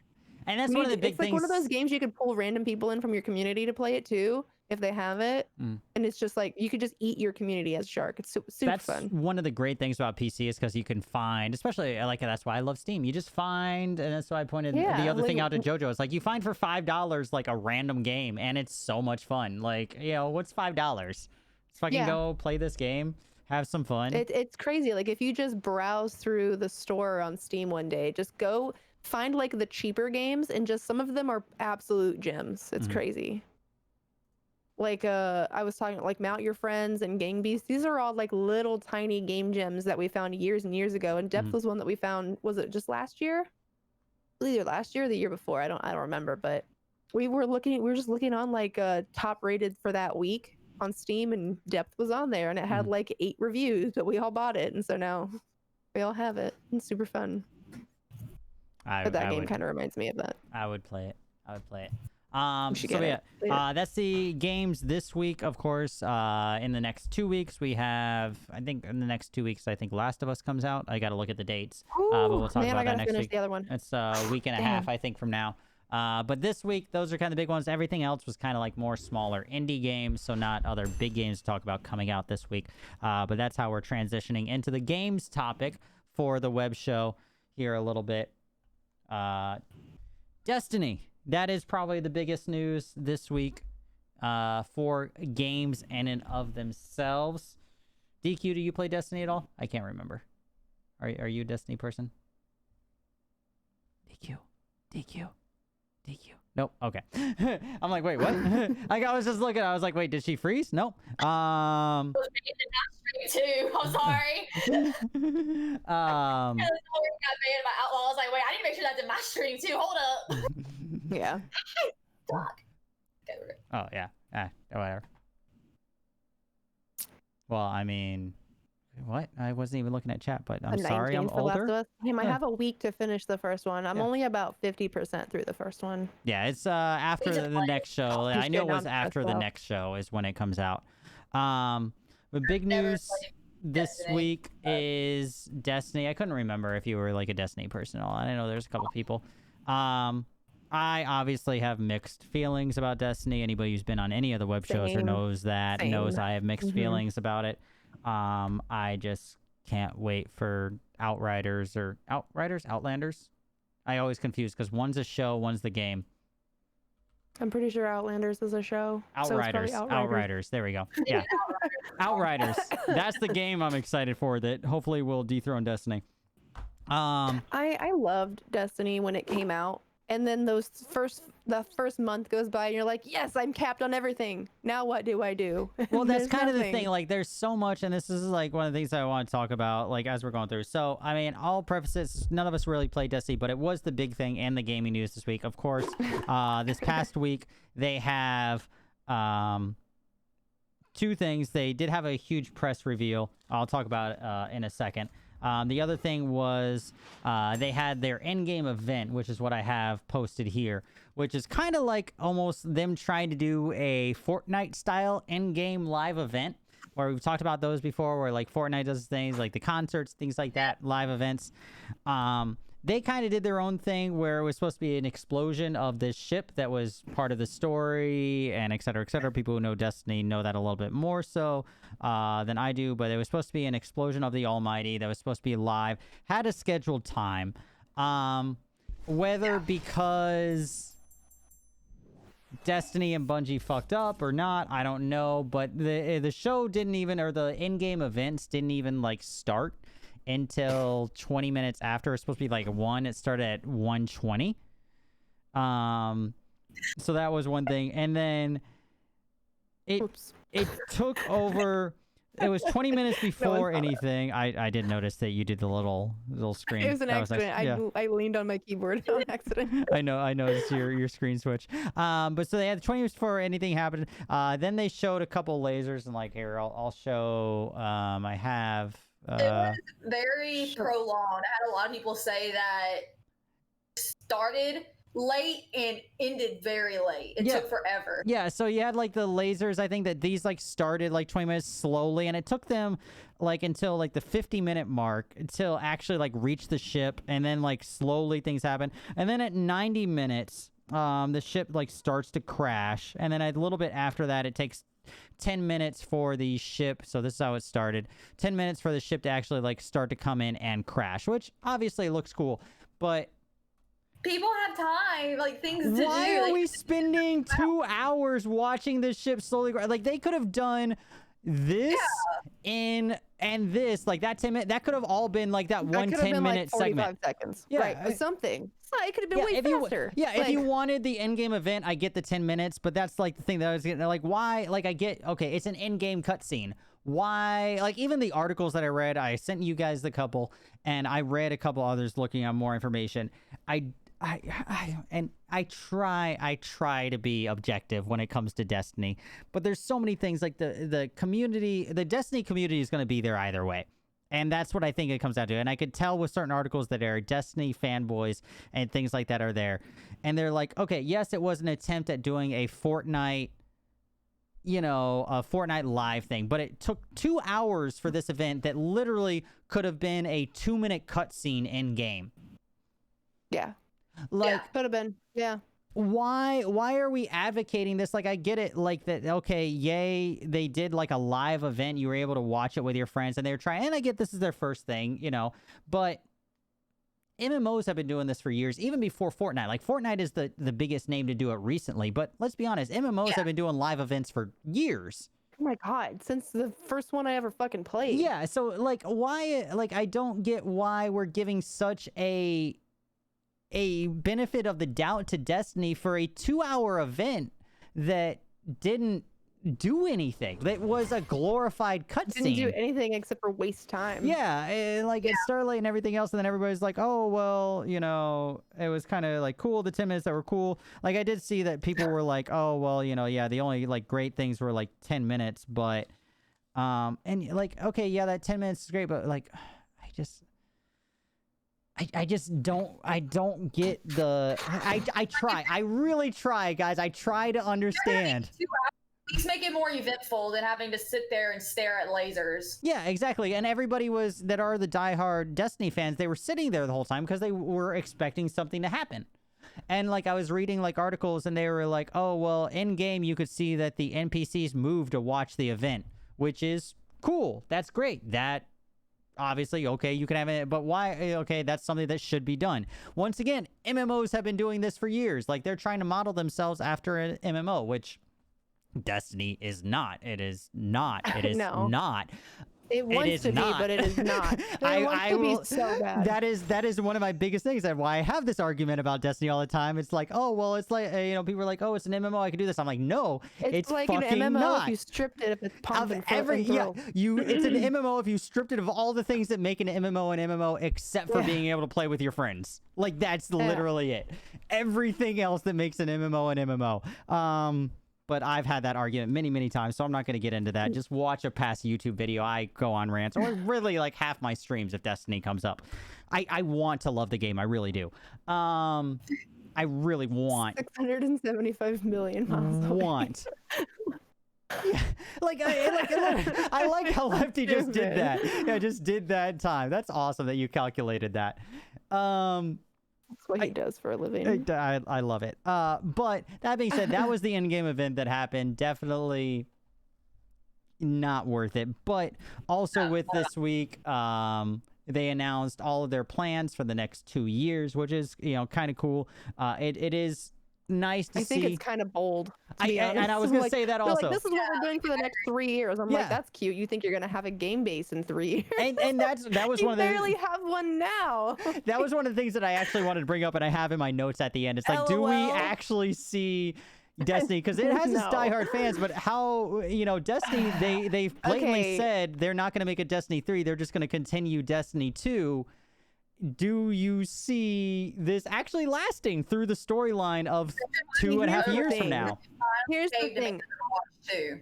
Right. I was a day one Destiny 2 player. I Same. didn't play Destiny 1, but I only didn't play it because none of my friends played it. And those aren't the kind of games that I want to play alone. Oh yeah, no, you have to have your friends group. So I was a when day one Destiny on 2 came both of out, them. Day all of one, us Destiny 1 decided- and Destiny 2. So when Yeah, I so say we that all I have issues decided with we the were gonna game, play I'm it. coming from experience. All right, I want to love Right. the game. Right. We wanted Destiny to work so bad. Like, we had months and months plotted on Destiny, but I guess we're just too good for the game. And all of my friends and us maxed out 3 weeks into the game. There was literally nothing left to do in the game but PvP. And I am not a PvP oriented person. So I was just pissed and I stopped playing. And Destiny has yet to do anything that's exciting enough that I'm like, I will go back to Destiny. Mm-hmm.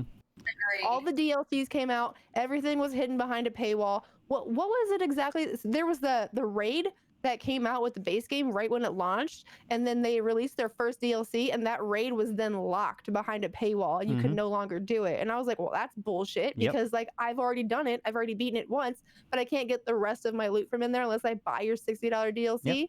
And it was right reworked. then I was like, fuck this game. I'm never playing it again. Like chat said, taking it. $6 for that? No. Yeah, exactly. No, They hide it behind the outrageous. paywall, and then you have those people that are pure advocates of it. And I'm like, I'm not going to advocate this game because literally they're just providing what is essentially a hot fix on a lot of these things, or an update to the game. And then if you don't buy it, you can't play the game anymore. Why am I restricted? If I want to keep playing this game now, I have to buy the expansion. It's the shittiest consumer model. It really is, and it drives me fucking nuts. It's so terrible. Like, I even don't get how Sims. people still advocate Sims has it. like $700 worth of DLCs, but you can play Sims without buying any of them. But Destiny's like, unless you buy this, you're fucked. You're throttled to level 30, 60 light or some shit.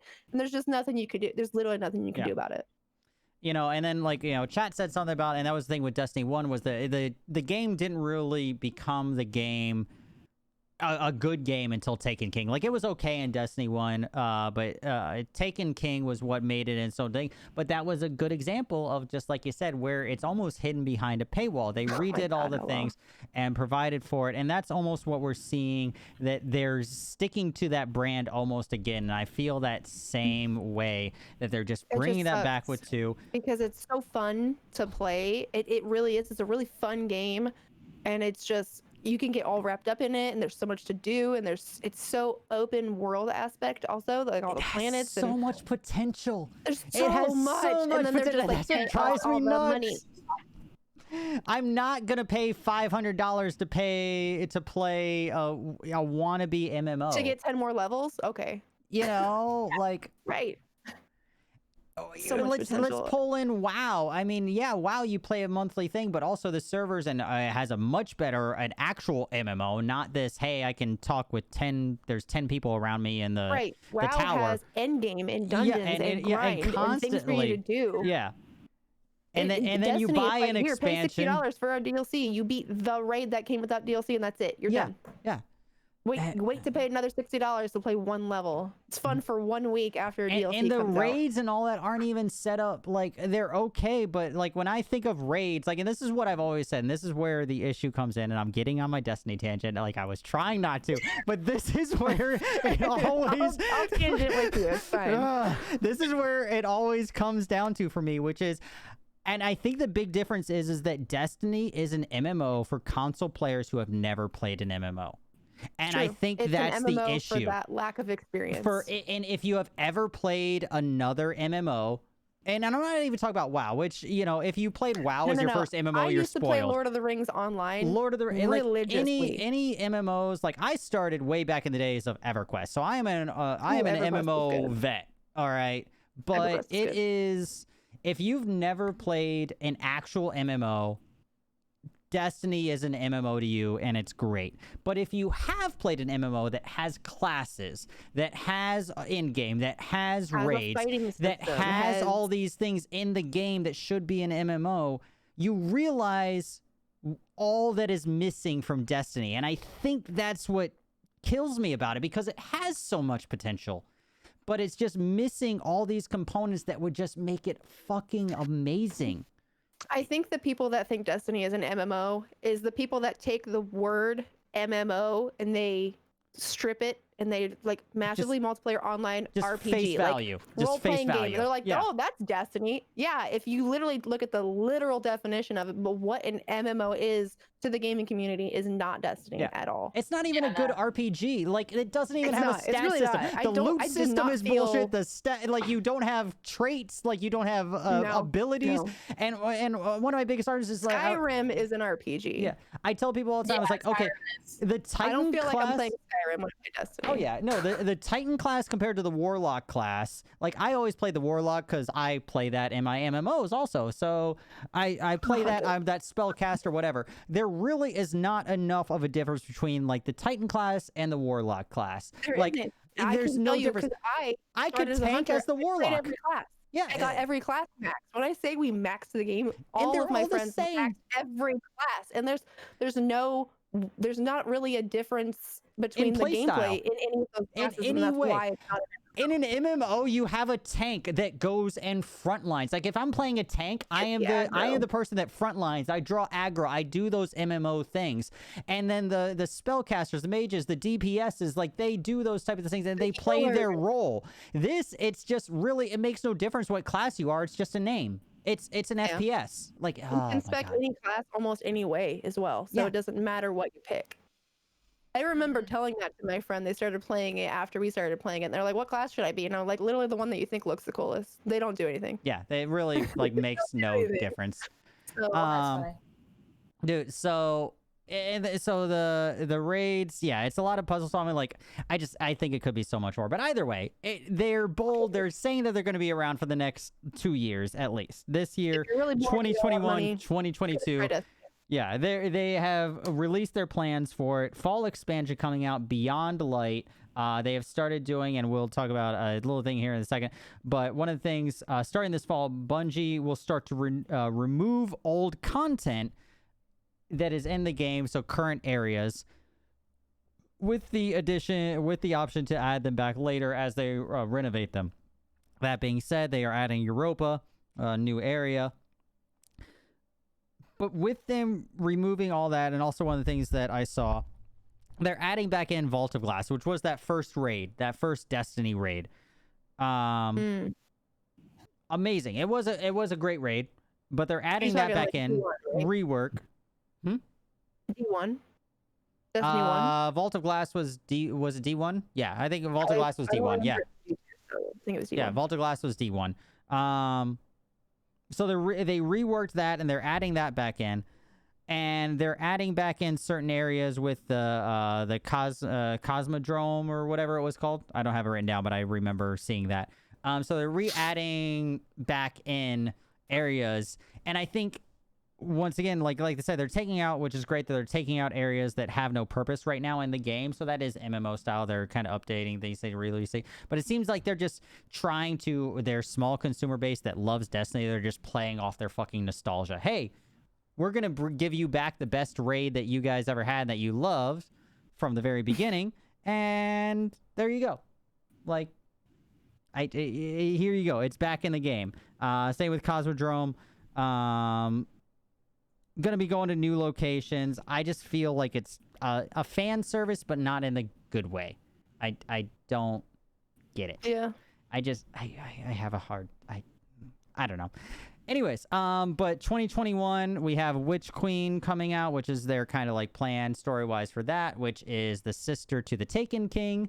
So I guess in Destiny, you're going to hunt down the other half of that expansion, which was Taken King, which was made Destiny 1 decent.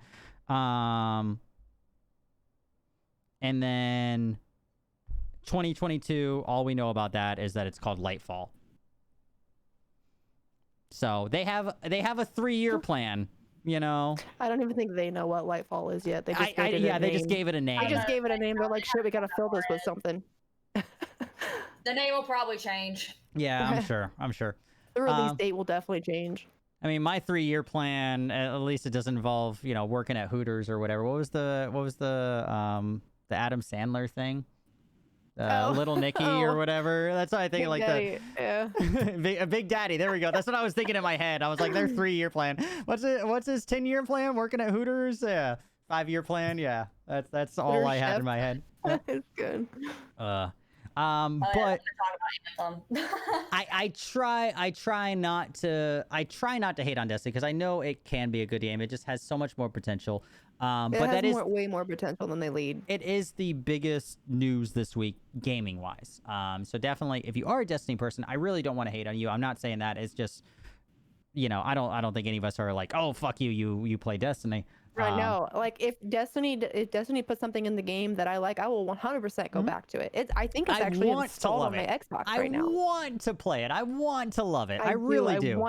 I want them to make me want it again. I know. I really want to. But they have revealed next 3 years of content out there. Had their in-game event, which was a failure. Just calling a spade. But the end-game event, so it's cool that they at least are trying to plan out. We'll see if they get 3 years from now. Hopefully. We'll see. Hopefully for them. Yeah, hopefully for them. Hopefully for us. Yeah. They've got to do something good in 3 years, right? Exactly. But yeah, I'm just really hoping Outriders just fucking takes over and I'll be happy with it. Because that game looks so much better. Jojo, you've seen it, right? I've shown you. I think so. Yeah. I will rewatch it on the fucking web show at the end again because I want you guys to know how much I really want this game to be a thing. And to be said, I did the same thing with Destiny. I was so hyped for Destiny. I talked it up to all my fucking friends. I was a day one person and I was so disappointed. So fucking disappointed. Like a weekend. The first week was great. A week later, I was like, what the fuck do I do now? Like, there was nothing. Because when actually D1 first released, there wasn't even the raid. You had to wait. The raid didn't unlock for like the first like 3 or 4 weeks. I was so pissed. Anyways, moving right along. All Destiny news, all that kind of stuff. Plan released. Good stuff. If you like Destiny, it's there. A lot of new content. A lot of new content coming out for you guys in the year. Hopefully for you guys that are Destiny fans, that are Destiny lovers, I hope it continues for the next 3 years. I hope that their plans and ambitions are 100% there. It's like Fortnite. It's just, just because I don't care for it doesn't mean other people can't. You know, at the end of the day, I really hope it does well, and I hope that their plans come to fruition. But moving right along, I have Need for Speed Heat up there because Need for Speed Heat is EA's first game 100% crossplay. I'm so excited. I love Need for Speed so much more than Forza. Dude, so much more. As of yesterday, actually 2 days ago now, as of Tuesday, 100% crossplay. PC, Steam, Origin, Xbox, PlayStation 4, everything. That's huge. I don't think there's been a game come out already 100% crossplay yet. Yeah. And that's what that was one of the things that's here. Because not only is it just a game that's 100% crossplay across, both accounts. That's on Origin, it's on EA Access, all of that. It's across every console, and it's EA. That says something. We're trying. Yeah, we all love to hate EA. They're really trying. Imagine they're doing this crossplay. What else they're gonna bring crossplay? Exactly, and that's why let me finish the couple things. 6.9 update. You can opt in or opt out on the crossplay. Coming to EA Origin. Oh, if you have the subscription service for EA and Origin Access, it is coming on the 16th to you guys for free. So if you have that, and I think I still have those. I'd have to look. I have way too many subscription services, but I definitely don't have any of those. I'll buy it because it's paid for speed. So, but that being said, I agree. That was one of the things I want to talk about. This ideally opens up the door a lot more. Need for Speed. Yeah, it's has a great lineage and all that, but this hopefully really opens up the door for developers and kind of proves that the developers and even the companies that push these developers, these marketing companies, these publishers like EA, are making their developers make it crossplay moving into the new generation. I'm really hoping that's what this means. Agree, disagree, that's what I take from it. That's what I try to take from this game being the first EA game that is 100% crossplay. I'm just excited because I remember I'm basically, as far as racing games go, I was born and raised on Need for Speed. I think Hot Pursuit on PlayStation 2 was my favorite. That one was so fun. It was amazing. And so I'm just excited. I know because we're on Mixer and because of Microsoft, Forza gets a lot of the main press as far as racing goes. But I think Forza sucks. Don't get me wrong, it's good, but I can't drive for shit in Forza. Not at all. I was a Need for Speed Underground person. I was one of those. Underground. So good. Underground was Underground my shit. I played all of them, but I just remember I had the most fun by myself on Hot Pursuit. But Underground was so fun. I do. It was one of my favorites. Yeah. I do remember though on PS1 I don't even know if they had any names at that point, but Need for Speed 1 or 2, I think. And I actually had my 1 and 2. I think I had my dad buy me the actual the PlayStation accompaniment with the steering wheel and the pedals. I had that. I didn't even use the controller. I had the pedals and the steering wheel. That's so awesome. Wish my dad bought me that. Dude, it was great back in the day. So hopefully this is 100% crossplay. Hopefully this leads to more crossplay. I believe it will. EA is, love them, hate them. I think a majority of us have our opinions about EA, and a majority of us are probably in the same boat. Probably in the same boat. Yeah, but at the end of the day, they are the biggest publisher out there. It is what it is. So the important thing about EA too is if they make a big mistake, they usually try to right their wrongs. And then them making a big move like this, making sure that their game or one of their new games now is 100% crossplay, can have this just... is big. Yeah. This is setting a staple for all other gaming companies. Yeah, and that's what I hope that this is. They're going to be like, EA did it. Shit, we got to get on that. Now Forza, even just in the racing thing, now Forza, might be fuck, we have to be crossplay or something. Even though Forza I know is a Microsoft thing, but I'm just saying in the brand of racing games. But even EA, now maybe Need for Speed was just the closest game that was to release when they instituted this. Maybe the next EA game is also 100% crossplay, and then all those companies in there. When you think of a game that would be fun if it had crossplay, you don't think of racing games. So it's weird that they started with this one, but maybe this is their test baby. They're trying it out. This is the closest one that came out that was when they sent out the memo 5 months ago that said, hey, developers, if you want to publish through us or with us, you have to be 100% crossplay. And this might be the first one. Got it. Yeah, this was the first one that came out with it. So we'll see. No Man's Sky is crossplay. No Man's Sky isn't EA though. There's a lot of them that are There's a lot of crossplay. games Yeah. that are fully crossplay, but No Man's Sky was not full crossplay on launch, and Yeah. that's why it And- flopped the way that it did. And even only recently, we just talked about it last week on the show. It just came on to Xbox Game Pass, and now I think the crossplay should be live. I did see a couple articles saying that it was buggy, but it should be live between the PC, Windows 10, and Xbox. It should be, and I believe Sony, PlayStation should be live. I think it might have been delayed a little bit. I haven't played it personally, so I don't know. But from what I was seeing in the news-wise, it might have been pushback delay. But I know at least between PC and Xbox, I know the crossplay was live of that. But yeah, EA, first 100% crossplay game. Live out now. If you have the EA and Origin access, you have that as of the 16th. Huge. I mean, this is a step in the right direction because honestly, in my opinion, all games moving into the next generation should be crossplay. There's really no reason for them not to be. No, it's not the first ever. It's just for EA. Yeah. For EA, it's the first. Yeah. Correct. Yeah. And you know, EA is the first, you know, are late to the party, like chat just said, but arguably at the same time, they are the biggest company, so that could set a momentum, you know. Yeah. In the industry, at the end of the day, them saying, all right, let's fucking do this, might mean something. So hopefully, Yeah. Hopefully it does. Next one. One of the last couple things here. Nemesis. Yes. Really cool looking. A lot of you guys probably even haven't heard about this. This is something. I'm surprised you are, DramaQueen, because like I said, different things and all that. Like I know, you know, you play Variety and all that. I know JoJo was gonna fucking love this. I don't know I've if heard she's of like, this. yeah. I'm a board game person, so this is right up my alley. Oh, So, I love this. This is a game. They have the video, and I'll pull it up here. I'll give it a little precursor. Planned release. First person. Oh, it just reset on Steam, but I'll talk about it.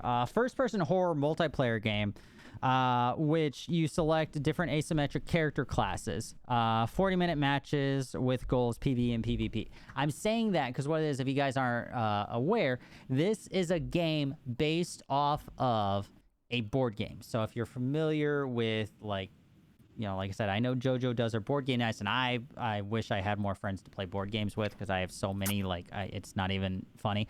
But, like, so in board games where you have those scenarios where you draw your characters and you're trying to do objectives, and you have a secret objective and you have different goals, like, yeah, for those of you guys that play board games, there's you a know, game called Dead of Winter that's kind of the same as that. yeah, There's so, like one trader, but everyone has a separate secret hidden goal they have to do, but it's a zombie apocalypse survival board game. yeah, so there's a lot of board games along Yeah. that line, and I've watched you play Dead of Winter actually. Since you bring that up, because you played it on Board Game We Simulator. played it on Tabletop Sim, yeah. Tabletop Simulator. Just like a couple weeks ago, actually. But you choose randomly, you get that like secret objective. So it's a very much a board game feel, and they're bringing that to a video game, which is something that I haven't really seen done, like as in of itself. So as a multiplayer game, you're gonna load in, and I don't know. This is just they're just talking about. I don't know how many people, etc. If it's gonna be the same as the board game, I don't know. But they're just starting to talk about it, you know. But you're loading it with your own secret objective to see if you pass and you complete, you know, fulfill your objective, you know, however you want to call it, just like in a board game. You know, you might be and I'll watch the video here. Well, actually, let's load up before I talk more. Steam just reset, so I have to pull it back up again. There we go. Let's watch the little teaser trailer kind of thing for it. But definitely, if you're familiar with board games, what I just said, like the different, that you could see where the board game mindset of that type of like Dead of Winter thing comes into play, and it has that horror aspect to it, but people with different objectives, different things that you're trying to do. Approaching the engine talk a room little bit service more. corridor. No hostiles. Permission to... Negative. There's a new objective. Head to the escape pod. Save yourself, son. I'm right outside of the engines.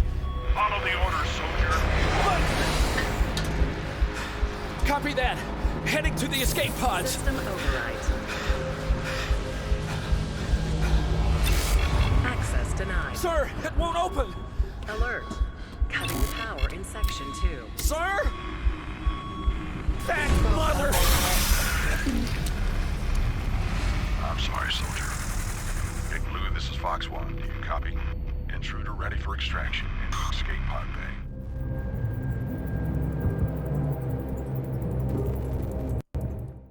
Destination fucked. Yeah. So like like the reason you even play it all again, you have to listen to like the audio there, and that's why I love that is because you get that board game feel. So obviously, like there's the one player. So what I imagined there was the board game, like as I was watching it. So me and Jojo are playing together.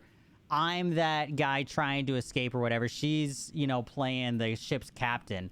And I'm trying to escape. I'm trying to do an objective to repair or get out alive. Like, maybe that's my objective. And I go to... She's like, don't worry about repairing the engines. Like, I know you're there. Just get out alive. And she sends me to the escape bay. And then, if you notice in the trailer, like, obviously it looked like the captain locked down the escape bay. So he couldn't get out. And he dies. And then the voice overall then unlocks. He's talking about the intruder, that alien species or whatever, being able to get out. And he's talking to something else. So like Jojo or that character in the game, their goal was to make it so that way the intruder was able to escape on an escape pod, which wouldn't have been viable unless they led another player to the escape pods to activate them. Like, and that's like a board game type of thing that I don't... Like you have to complete. Yeah, and I don't see it having been done in like actual games before. And like, so it's bringing that board game aspect to it, because like board games can get up in your head, and then you make and lose friends over every board game. Like, I would not want to play this with fucking randoms, but a group of friends, like I would love to fuck people over every day. Like, yeah, like 6 people together, let's see what we draw and just fucking play it. Like, it's I don't know, it looks really cool. I love the idea of bringing a board game to life. And obviously, you know, we have like GTFO, that kind of horror multiplayer game, but this is something that's bringing that different objective, each player that loads in their own objective. And I don't know, I think that's really cool. Kickstarter is out for the expansion of the board game right now. If you so they have the original board game, that's out, but the Kickstarter is out for the expansion. If you opt in, you can opt in for a digital version of it or a digital plus package that gives you the PC game, this game, Nemesis Distress, for a reduced rate when it comes out, or you can opt in for a bigger bundle for the game for free. Long story short. That being said, thoughts? I've been rambling for a minute. Is the board game just called Nemesis? The board game is Nemesis. They have the name of the board game anywhere in this article. Yeah, so the board game is Nemesis. They have the expansion is literally in one sentence that I missed. Yeah, yeah. So and then the Nemesis, and then the expansion. I don't have it written down, but it's in that article somewhere. I'm gonna see if that is on tabletop. Yeah, you should, because I would come play it with you. It looks amusing. Nemesis. So Distress is the name of the video game. Nemesis is the video game, and Nemesis is the board game. Nemesis Lockdown is the expansion to the board game. Yeah, Lockdown is the one that if you want to help finance it on Kickstarter, you can help. If you finance the board game part of it, you can also get the video game, which is either way a thing, but you can get the video game for free because you're help supporting the expansion to the board game. It is on Tabletop Sim. Yeah, it is. There are a lot of versions of it. So yeah, we'll have to play that sometime. Bet. Wow, they have it in like every language. I mean, I'm assuming it has to be decent enough and big enough for them to have a following to make a video game out of it. Oh yeah, you should see the workshop listing that I'm looking at. Let me see if I can copy this. This is for the board game. This is the tabletop sim workshop for the board game. It looks so well done. Like, just look at the actual table is custom and everything. Ooh, that's nice. It looks really nice. Here, I'll pull this up so that way so you can see it. Like, if you guys aren't familiar, so Tabletop Simulator, but I mean, this is, compared to some others out there. Yeah. This is Yeah, this looks really well made. It looks so good. really well done.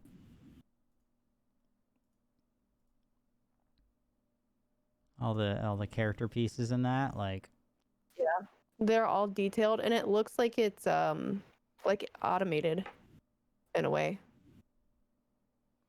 I'm just not looking forward to running into that one right there in the video game. Whatever that one is. I don't even think that's the one in the video because that looks a lot bigger and a lot scarier than whatever the fuck was in that video. That looked like one of these little tiny things over here. This bitch I don't want to run into at all in any stretch of the imagination.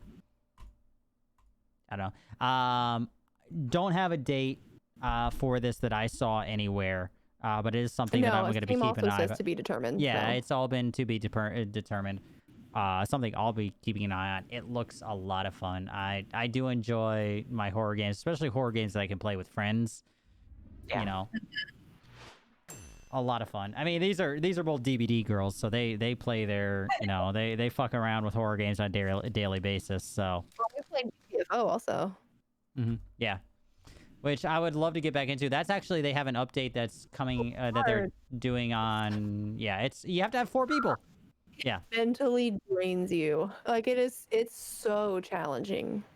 And you have to devote like 6 hours to just with. Yeah. But it's like satisfying when you fucking clear a section of it. You're like, God, yeah. Yep. Like it's just so challenging. It really is. I really like GTFO, but it's like you literally have to schedule a day. Like it's like a board game night where you have to schedule a day just to like fuck it, let's do this. A lot of time. Because you can't just pull in any person to help you with it. You have to pull in someone that's been doing it with you, that's experienced enough, knows what to do, and that plays the right roles, uses the right equipment. Like it's crazy. So good. We need to fucking get on that. We should actually. Flip, if you remember when we played with him before, me, you, Jojo, and Disciple, and Flip, like he asked me, he's like, when are we playing GTFO again? I'm like, no, man, there's so much shit going out. Like I keep telling him, I was like, man, I want to. That's like we figure shit out. That's like, oh, I'm playing this, whatever. Yeah. So much stuff. But I'd be down for like a Monday or a Friday. Those are pretty much my open days. Yeah. And then when, you know, DQ gets a PC one day, you know, she can come play with all of us and all the things. One day, come play on the PC side of things. It'll be fun. Do all of the things. Have the llama just running around. That'd be great if you could get like a llama skin and just like run around in like DVD or something like that. I don't know. Anyways, that would be funny. Last game topic of the night, run through it really quick, is of course Valorant. You guys, especially on my side of things, know my love-hate relationship with this game. Couple updates to it with the recent patch that did launch last week. Already have a patch out that's adjusting gameplays, things like that. Just a couple things to talk about. We talked about it in depth last week when it launched, so I just want to touch on some of the updates to it.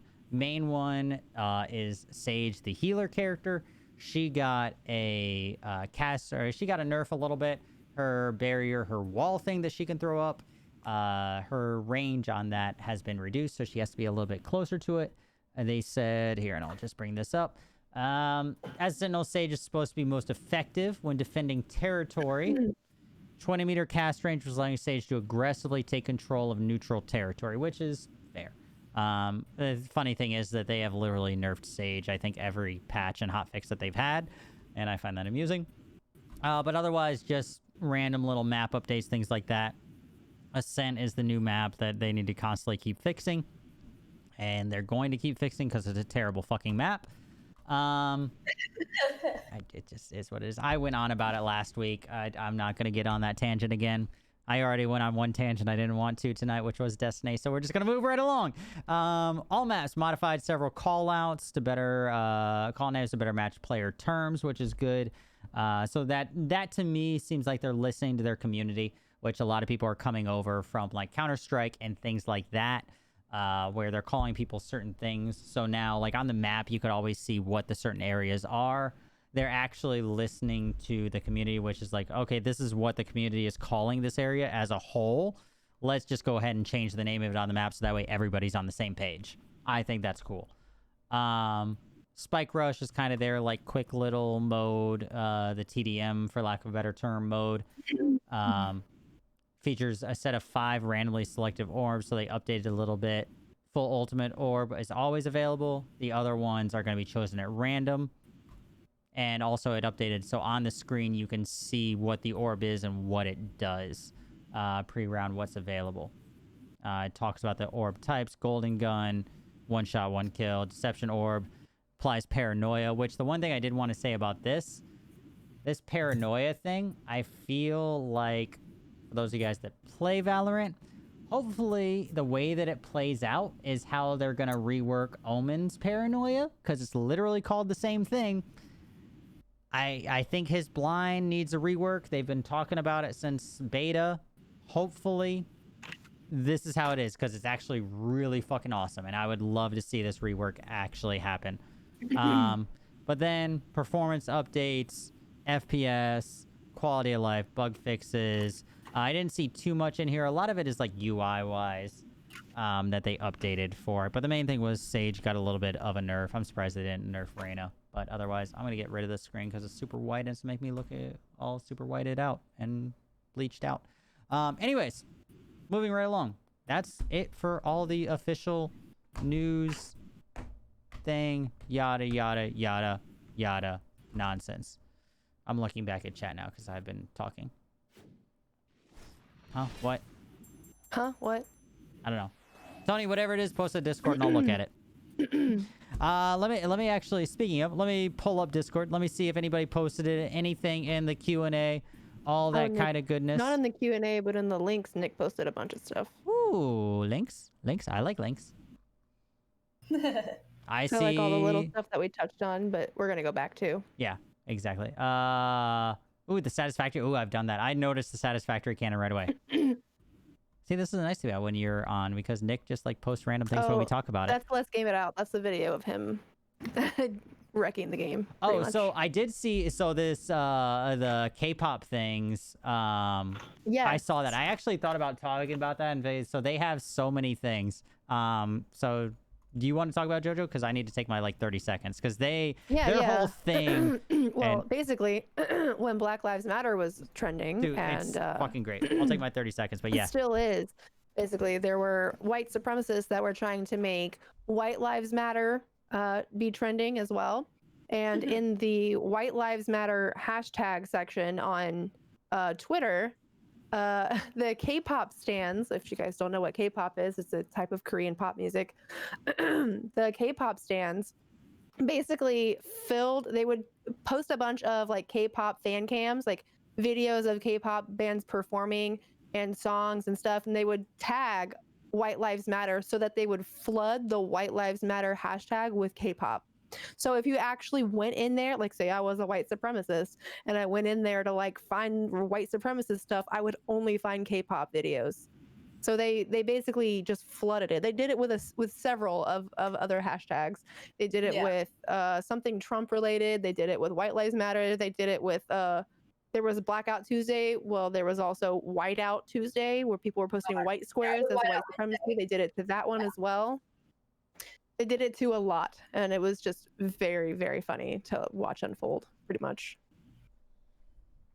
It was definitely funny. It was definitely funny. They did it on Instagram and they did it on Twitter. Anywhere that you could search for a hashtag, they did it. So bravo. I am not a fan of K-pop, and sometimes I block people that are overly, hey, listen to K-pop, but I want to follow these guys. Really pulled it out of their ass. They really saved the world that day.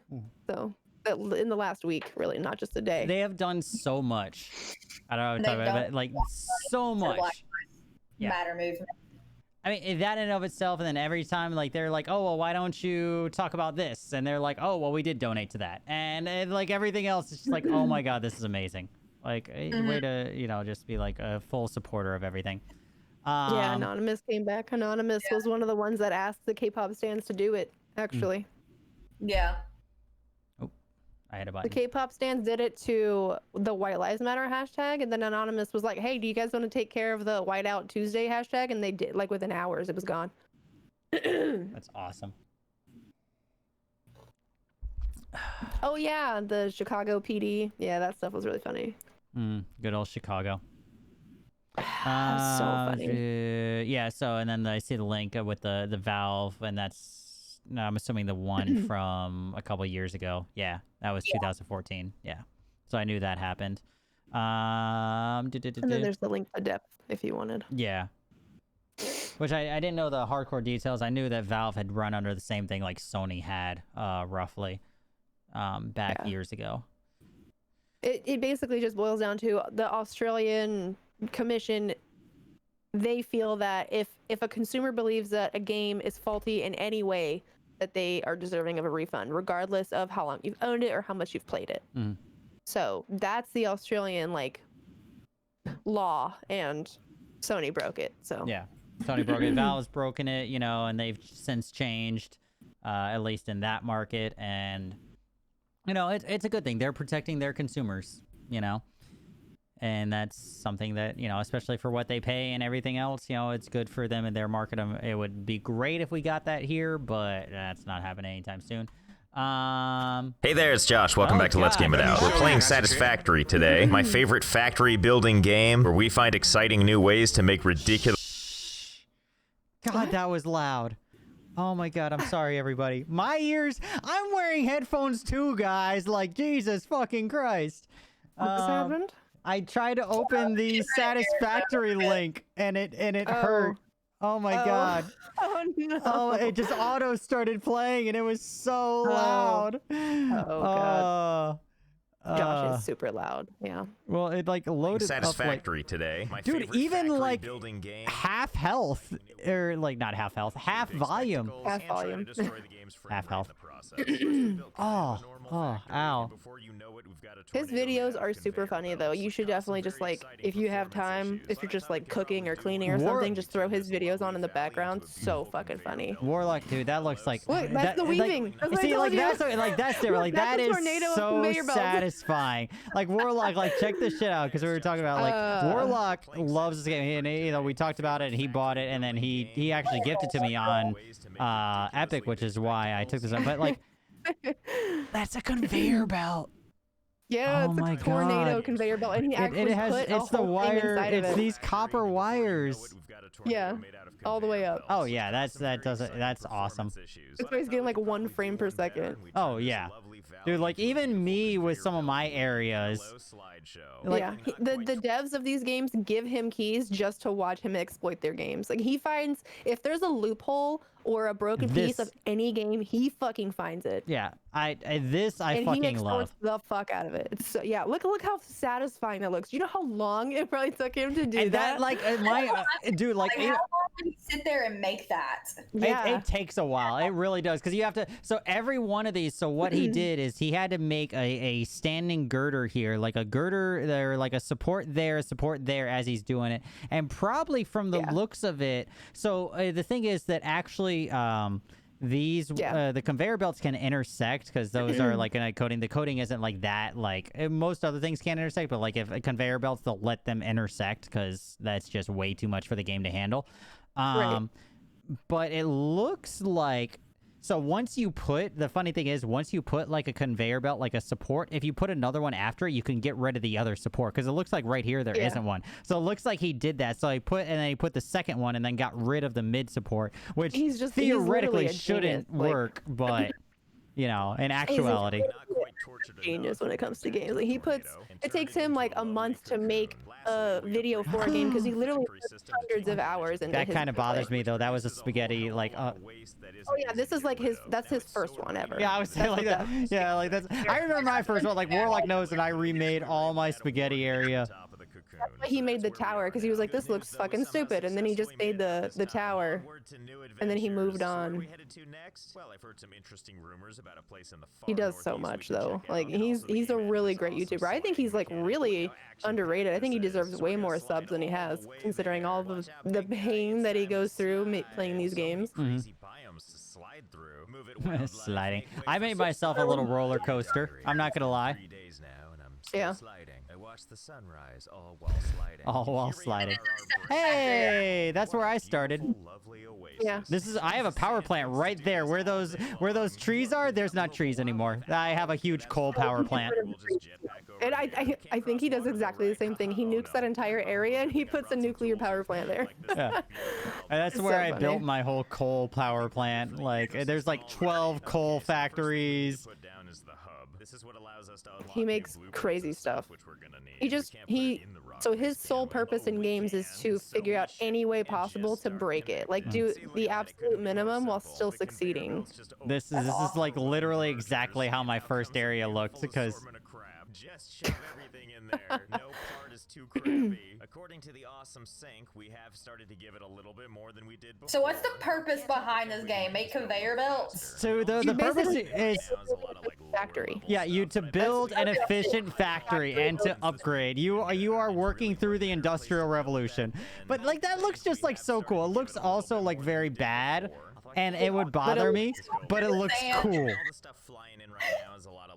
Like wait, yeah, this is all like, but I mean like that back area like right there, like I know like having played it, like all of that shit, like there's splitters there to fucking go to different, all of these are different like fucking essentially like Connex boxes that these are storage containers.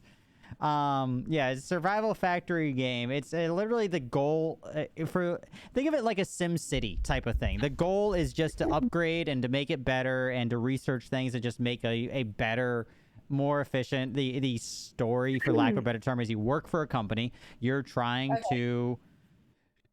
There's not even really a story, but you work for said company. You're trying to just you're on this planet, this barren planet. You're, for lack of a better way of putting it, you're mining it for its resources. But you're slowly like building up your factory and things like that. It's You should see what he does when he figures out how to make explosives. yeah, like he's doing it completely wrong. Like look at that. That is so insane. Oh boy, let's get started. I know it's stressing me out. Oh, How I know, we- like mine, I can load up mine, yeah, that right there, that gives me anxiety. That's why I changed my whole area. That gives me so much. Oh my god, no. And then, like, look at all, like, I made sure I had a whole, like, where I built my whole base, I made a whole conveyor belt level that actually, if I do have to intersect like that, it all hides it. So it is between the walking floors. I have like an attic kind of to my bottom level, and all the conveyor belts go through that initial area on the mid part of my base. So if they do intersect like that, which most of them don't, but if they do, I don't see it. Because I'm like, nope, I don't want to see it. Yeah. Again, that's him trying to destroy the game on purpose.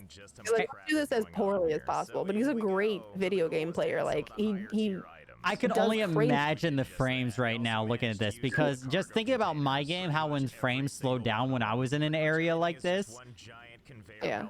And it's really not so much what he does in the game, but like his added commentary to it. Oh, yeah. Literally insane. Yeah, he has over 120 gigs of RAM. He's talked about it before in one of his videos, and he still gets down to like 1 frame per second on some of these games. Dude, that's Crazy. insane. Just pushes the limits until his computer's like, nope. He doesn't stop playing a game until he makes it crash. That right there stressed me out, where that he like had like 2 conveyor belts touching at once. I know, it's like it drives me nuts, but I had to just let it happen. Like I was like, all right, some conveyor belts every once in a while are gonna intersect a little bit, but for the most part, I make sure that they don't.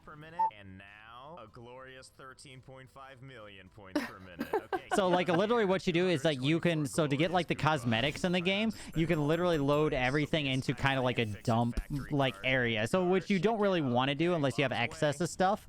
But literally that's what he's doing right here. Like he got to the high level. This car is great. So if you guys have seen the Supa video, like I linked it. This is what I sent you, Jojo, way back in the day. The video when Supa was having fun in it. It's a little toy car.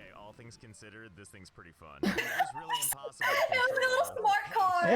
It is. And it has a little siren that you literally, your character moves and puts the siren on top. And it starts going, wee, wee, It's fucking hilarious. No choice, I guess. Let's go see what's over there. Oh boy. I'll tell you, like, my 6-year-old found his YouTube channel, and now he is one of my favorite YouTube channels. Like, That's awesome. I'm just waiting. Right now he hasn't put out a video in a month, and I'm just like, please, Josh, please put out another video. It's one of those like dying. you're waiting to see what it is. And why it took him a whole month to put videos out because he does this kind of shit, but Yeah. I need more. It's one of those when you're waiting for the video, you have to, you know, the really good YouTube content and all that. It's like, fuck, I can't wait for the next one, but it takes time to get all this content. If you go back to his really old videos, he was like way less kid friendly, if you know what I'm saying. That's where we discovered Roombo, the First Blood, the Roombo that kills people. He played that. That's his channel that we found. Awesome. It was a great game. I can't believe it's $3 on Steam. It's totally worth more than $3 just watching him play it. Oh god, every time he moves, the frame rate gets even worse. Look at, like, he's just literally like killing everything with frame rate here. I'm sorry to do this to you as much as I want to. Oh my god, he's gonna blow up the animal. Oh god. Sorry to do this to Explosives you. on that creature. Watch this together. I kind of forgot. Oh my god, there's so many. Hey, but at least we broke the frame rate again. Broke the frame rate. I mean, like I said, I ran into frame rate issues with my spaghetti shit, and I have a decent, you know, rig and everything, but I could definitely see. I mean, at the end of the day, this is still a game that's not even officially out, as far as I know. It's still like early access, quote unquote.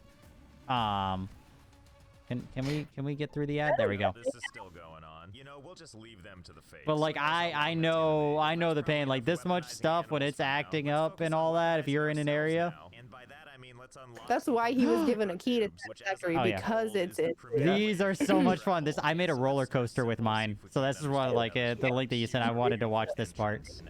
So these, it's more like a roller that makes you die. no, it does that. So yeah, they're little transport tubes like Futurama.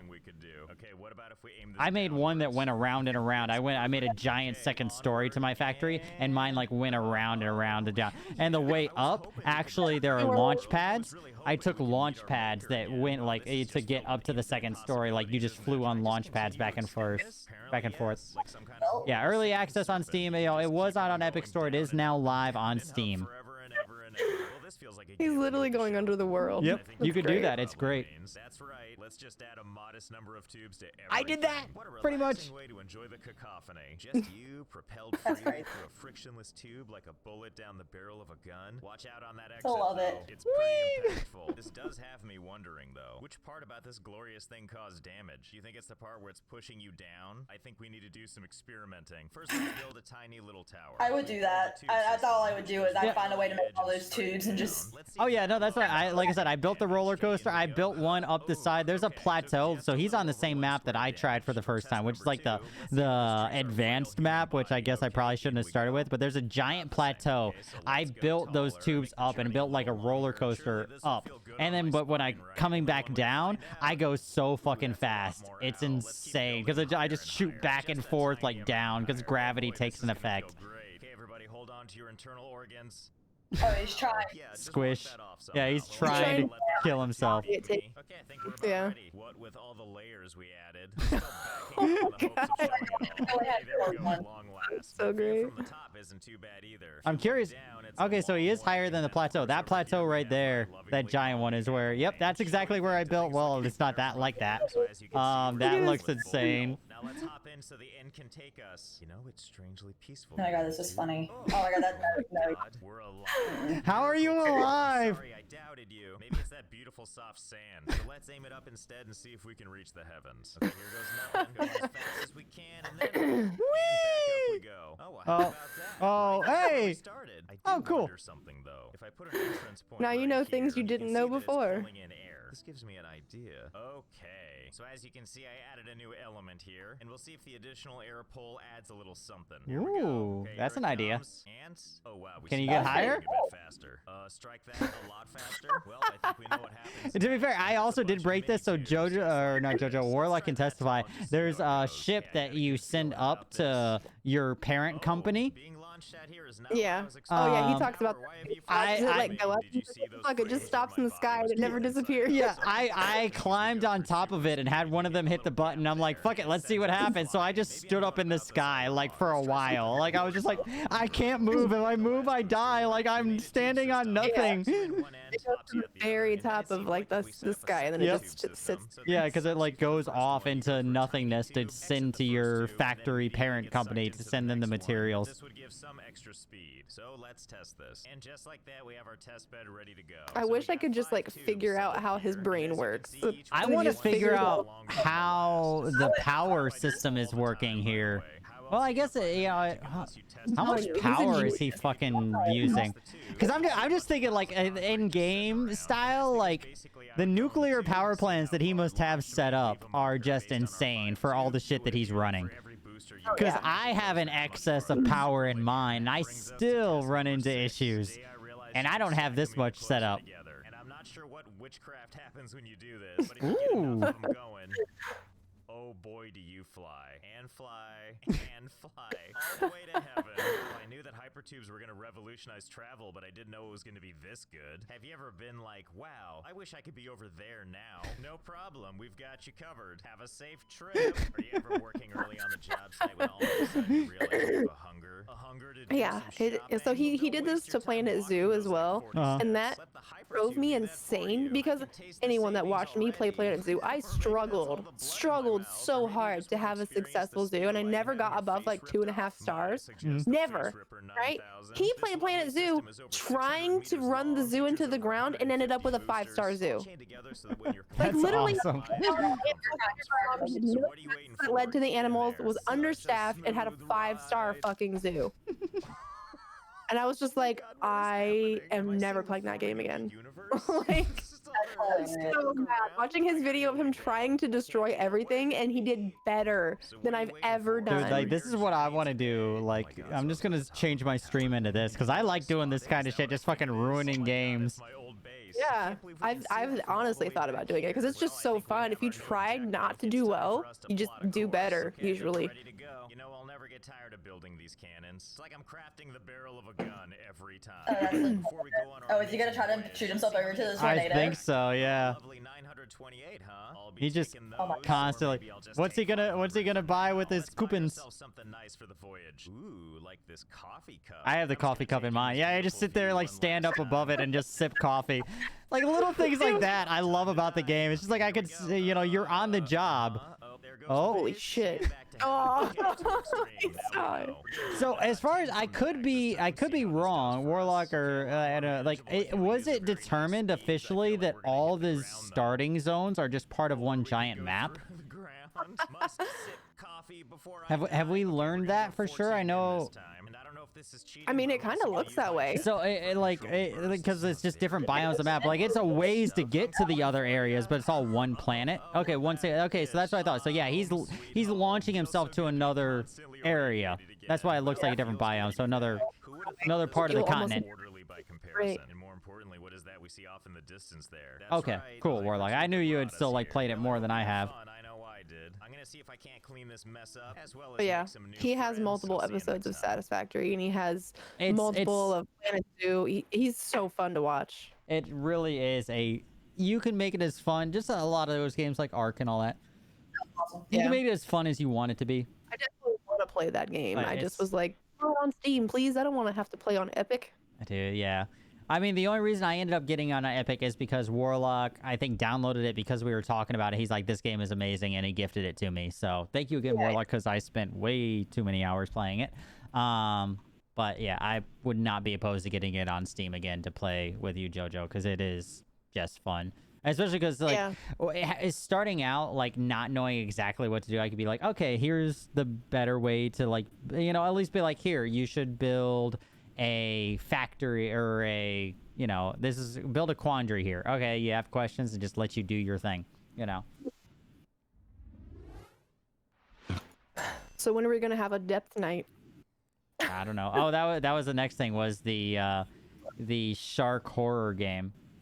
Oh, dude, it's so fun. I legitimately, like, would just be screaming half the time.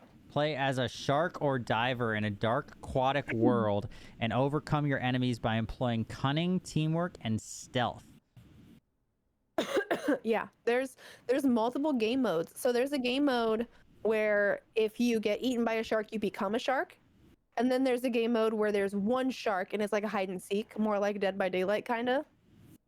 And then there's another game mode. I can't remember what the other one is though. I know. Yeah, we do. I know it's like all these things. Like we're looking at PC games and like Drama Queen's over there just like. Just watching because I haven't seen any of these things. I'm so fascinated right now. So I'm just like Never seen before. So, but it's really great because there's a progression system in the game too. So like you can unlock things, you unlock new perks, you get items. So like there's actually a lot of shit to do in the game. It's heavily underrated. You're talking about those. Like, look at the reviews though, 20,000 very positive reviews. It's I know, definitely honestly, like that says a lot. Very positive, all reviews, 20,000 very positive reviews. Yeah. $60. Buy one copy for yourself and give the other 3 to friends. I might have Honestly, to do that. You should do that because like I know like all my friends have this game. We got this game when it was on Steam sale a couple years ago, and we got it for like $6. And it was the best deal. Like, it's just so fun. Yeah, it does look interesting. Yeah, but you literally swim around, find treasure, you can find weapons, and then you kill the sharks. Where's my ad? Oh, I'm not logged in here. That's why, because I'm looking at it on there. I'm like, why can't I add this to my wish list? I have to pull it up on my actual Steam. Hold on. Depth. Yep. Right, not depth with a J. Depth. Depth. J. That's the Russian version of depth. Depth J. One of my friends wants this game. Who wants it? Oh, Unicorn Farts wants it. It's a really great game, honestly. Shredder, Buns, and Jess, and they all own it. I don't know whatever happened to Shredder. He like disappeared. I haven't seen him in forever. Shredded.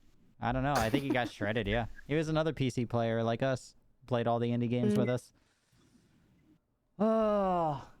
One by one, we will convert Mixer. Yes, exactly. I fucking hope so. God damn it. Getting away from the Xbox only side of things. Yeah. And the Fortnite only. We will convert everybody. Thank you guys. I mean that's all. I mean the official and the unofficial stuff. Any other things to bring up? You know, it's kind of weird because we're mid like kinda ish raid. What outlaw? Huh? No, he's making fun of me. Okay, I'm like, wait, what? Chat. If there's anything else you want to talk about, speak now or forever hold your peace. Otherwise, I'm gonna roll us into closing duties here. Again, thank you everybody for hanging out during the web show as we went through all of the news this week, gaming goodness, all that fun stuff. Again, for me, you guys know KdogAfterDark gaming everywhere. Moving right along. Jojo, where can everybody find you? When can they find you? Mixer every day except for Wednesdays and Saturdays, and I stream overnight starting 8 p.m. Eastern. Unless she's on the web show on Wednesdays, because I'd steal her days off. Yeah. She loves me enough that she's like, I'm going to come in and hang out with you on your day off. Great. So. And then Jojosaysbreee on everything, as well as Mixer and yada, yada, yada, yada goodness. Speaking of everything, I also, while we were doing this, installed Valorant, and I'm just Jojosaysbreee hashtag NA1 on there. Look at you. I've been meaning to do it. I just have the brain of a goldfish, so. Gotcha. I mean, she got excited to play Valorant because of the hashtag self-promotion YouTube video that I released last week and a half ago. Valorant beta, you know, like week 1 beta things. More than 2, I keep forgetting because it's not on Steam, you know, it has its own launcher, so I'm constantly reminded that I have to go find it, you know. Mm-hmm. Yeah. So now I have. But if you are interested in Valorant and, you know, not any actual good gameplay, but funny clips from it, go check out the YouTube. Definitely. Like me and Nick, your replay recap of whatever, and I swear, I think I peed. I think we were laughing so hard. It was just great. That was the hope. That's the hope. So if you want that kind of YouTube video, go check it out. Drama Queen, I'm gonna let you talk it because I put in your socials and then I had to adjust your socials because I'm like, it's not the same and everyone is fucking different. One is 17 times longer than the other and one's like shorter. So yeah, I'm gonna fix it eventually. It just takes time. Definitely made all my socials when I was a baby. Aw. And yeah. But they're still active. So where can everybody find you? You guys can find me at TheDramaQueen on Mixer. You can find me DQueen. I know it sounds horrible. I gotta fix it. DQueen226 on Twitter. DramaQueen226 on Instagram. That used to be my name before I changed it. So I was gonna say DQueen226 just sounds like that number means something. I'm not gonna say what. It might be your birthday. I'm just gonna sip my drink here and. Yeah, you sip that wine. But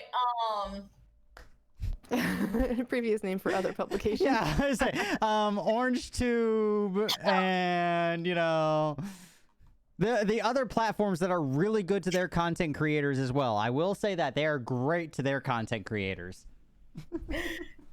True. Yes, they really are. Yeah, they really are. But when can everybody find you, DQ? You guys can find me every day, 9 p.m. Eastern time except Wednesdays. There you go. And I stole another one on a day off. I love it. I love it. Yeah. But guys, ladies, thank you very much. Chat, I'm gonna catch up really quick, but I don't see any other posing questions. Yada yada yada. I don't see anything else. So thank you guys officially. Chat, thank you ladies officially for being on the show. Next week I have BZ, I think is who I have scheduled because I started rolling out season 2. Let me double check really quick. Yep, I have BZB on next week. No, you. BZB on next week for the show. Don't know about co-host wise yet. We're rolling out season 2, so a couple different changes for that. But BZ is going to be on next week. Like I said, this is, like I made the joke on Twitter, this is turning into like a Kdog harem anime. It's really weird because this is like a month and a half of just like female. Wait, I have 1, 2, 3, 4, 5, 6, 7 special guests in a row that are female, and I think the last 3 co-hosts have been female. Like it's just people are gonna start making comments. There's nothing wrong with it. I'm just making the joke that it's turning into like a bad harem anime. I just sit here and be like, hey, let the ladies like the ladies are just here to make. I gotta point the other way now. The ladies are just here to make me look good. That's really what it is. At the end of the day, I talk. They're the face. I could get rid of my cam and you guys would still be here because at the end of the day, these ladies are fucking gorgeous and they're amazing. Again, if you have not followed from either sides of any of these streams, definitely go show some love. Thank you everybody in chat for being here. YouTube video, if you did miss any part of the show, will be up after I end the stream tonight. I'll get it up on the YouTube page with all the other episodes of Kdog After Dark. I am finalizing the last little bit of getting all these as podcasts. The thing is that, of course, podcasts are limited time-wise, so then I have to break them down audio-wise, yada, yada, yada. But then people can just listen to us ramble podcast-wise rather than watching the actual episode, yada, yada. But that is getting finalized, hopefully in the next week or 2 should be live. That being said, officially, thank you, everyone. Closing it off, I was kind of giving another minute rambling there to see if anybody asked anything in chat, but they did not. So thank you, everybody. Everybody in chat say bye, so that way the YouTube video sees a bunch of byes. Everybody, Jojo, Drama Queen, everybody wave. Hi, hey, YouTube video, bye. Thank you guys. See you next week. Don't do anything I wouldn't.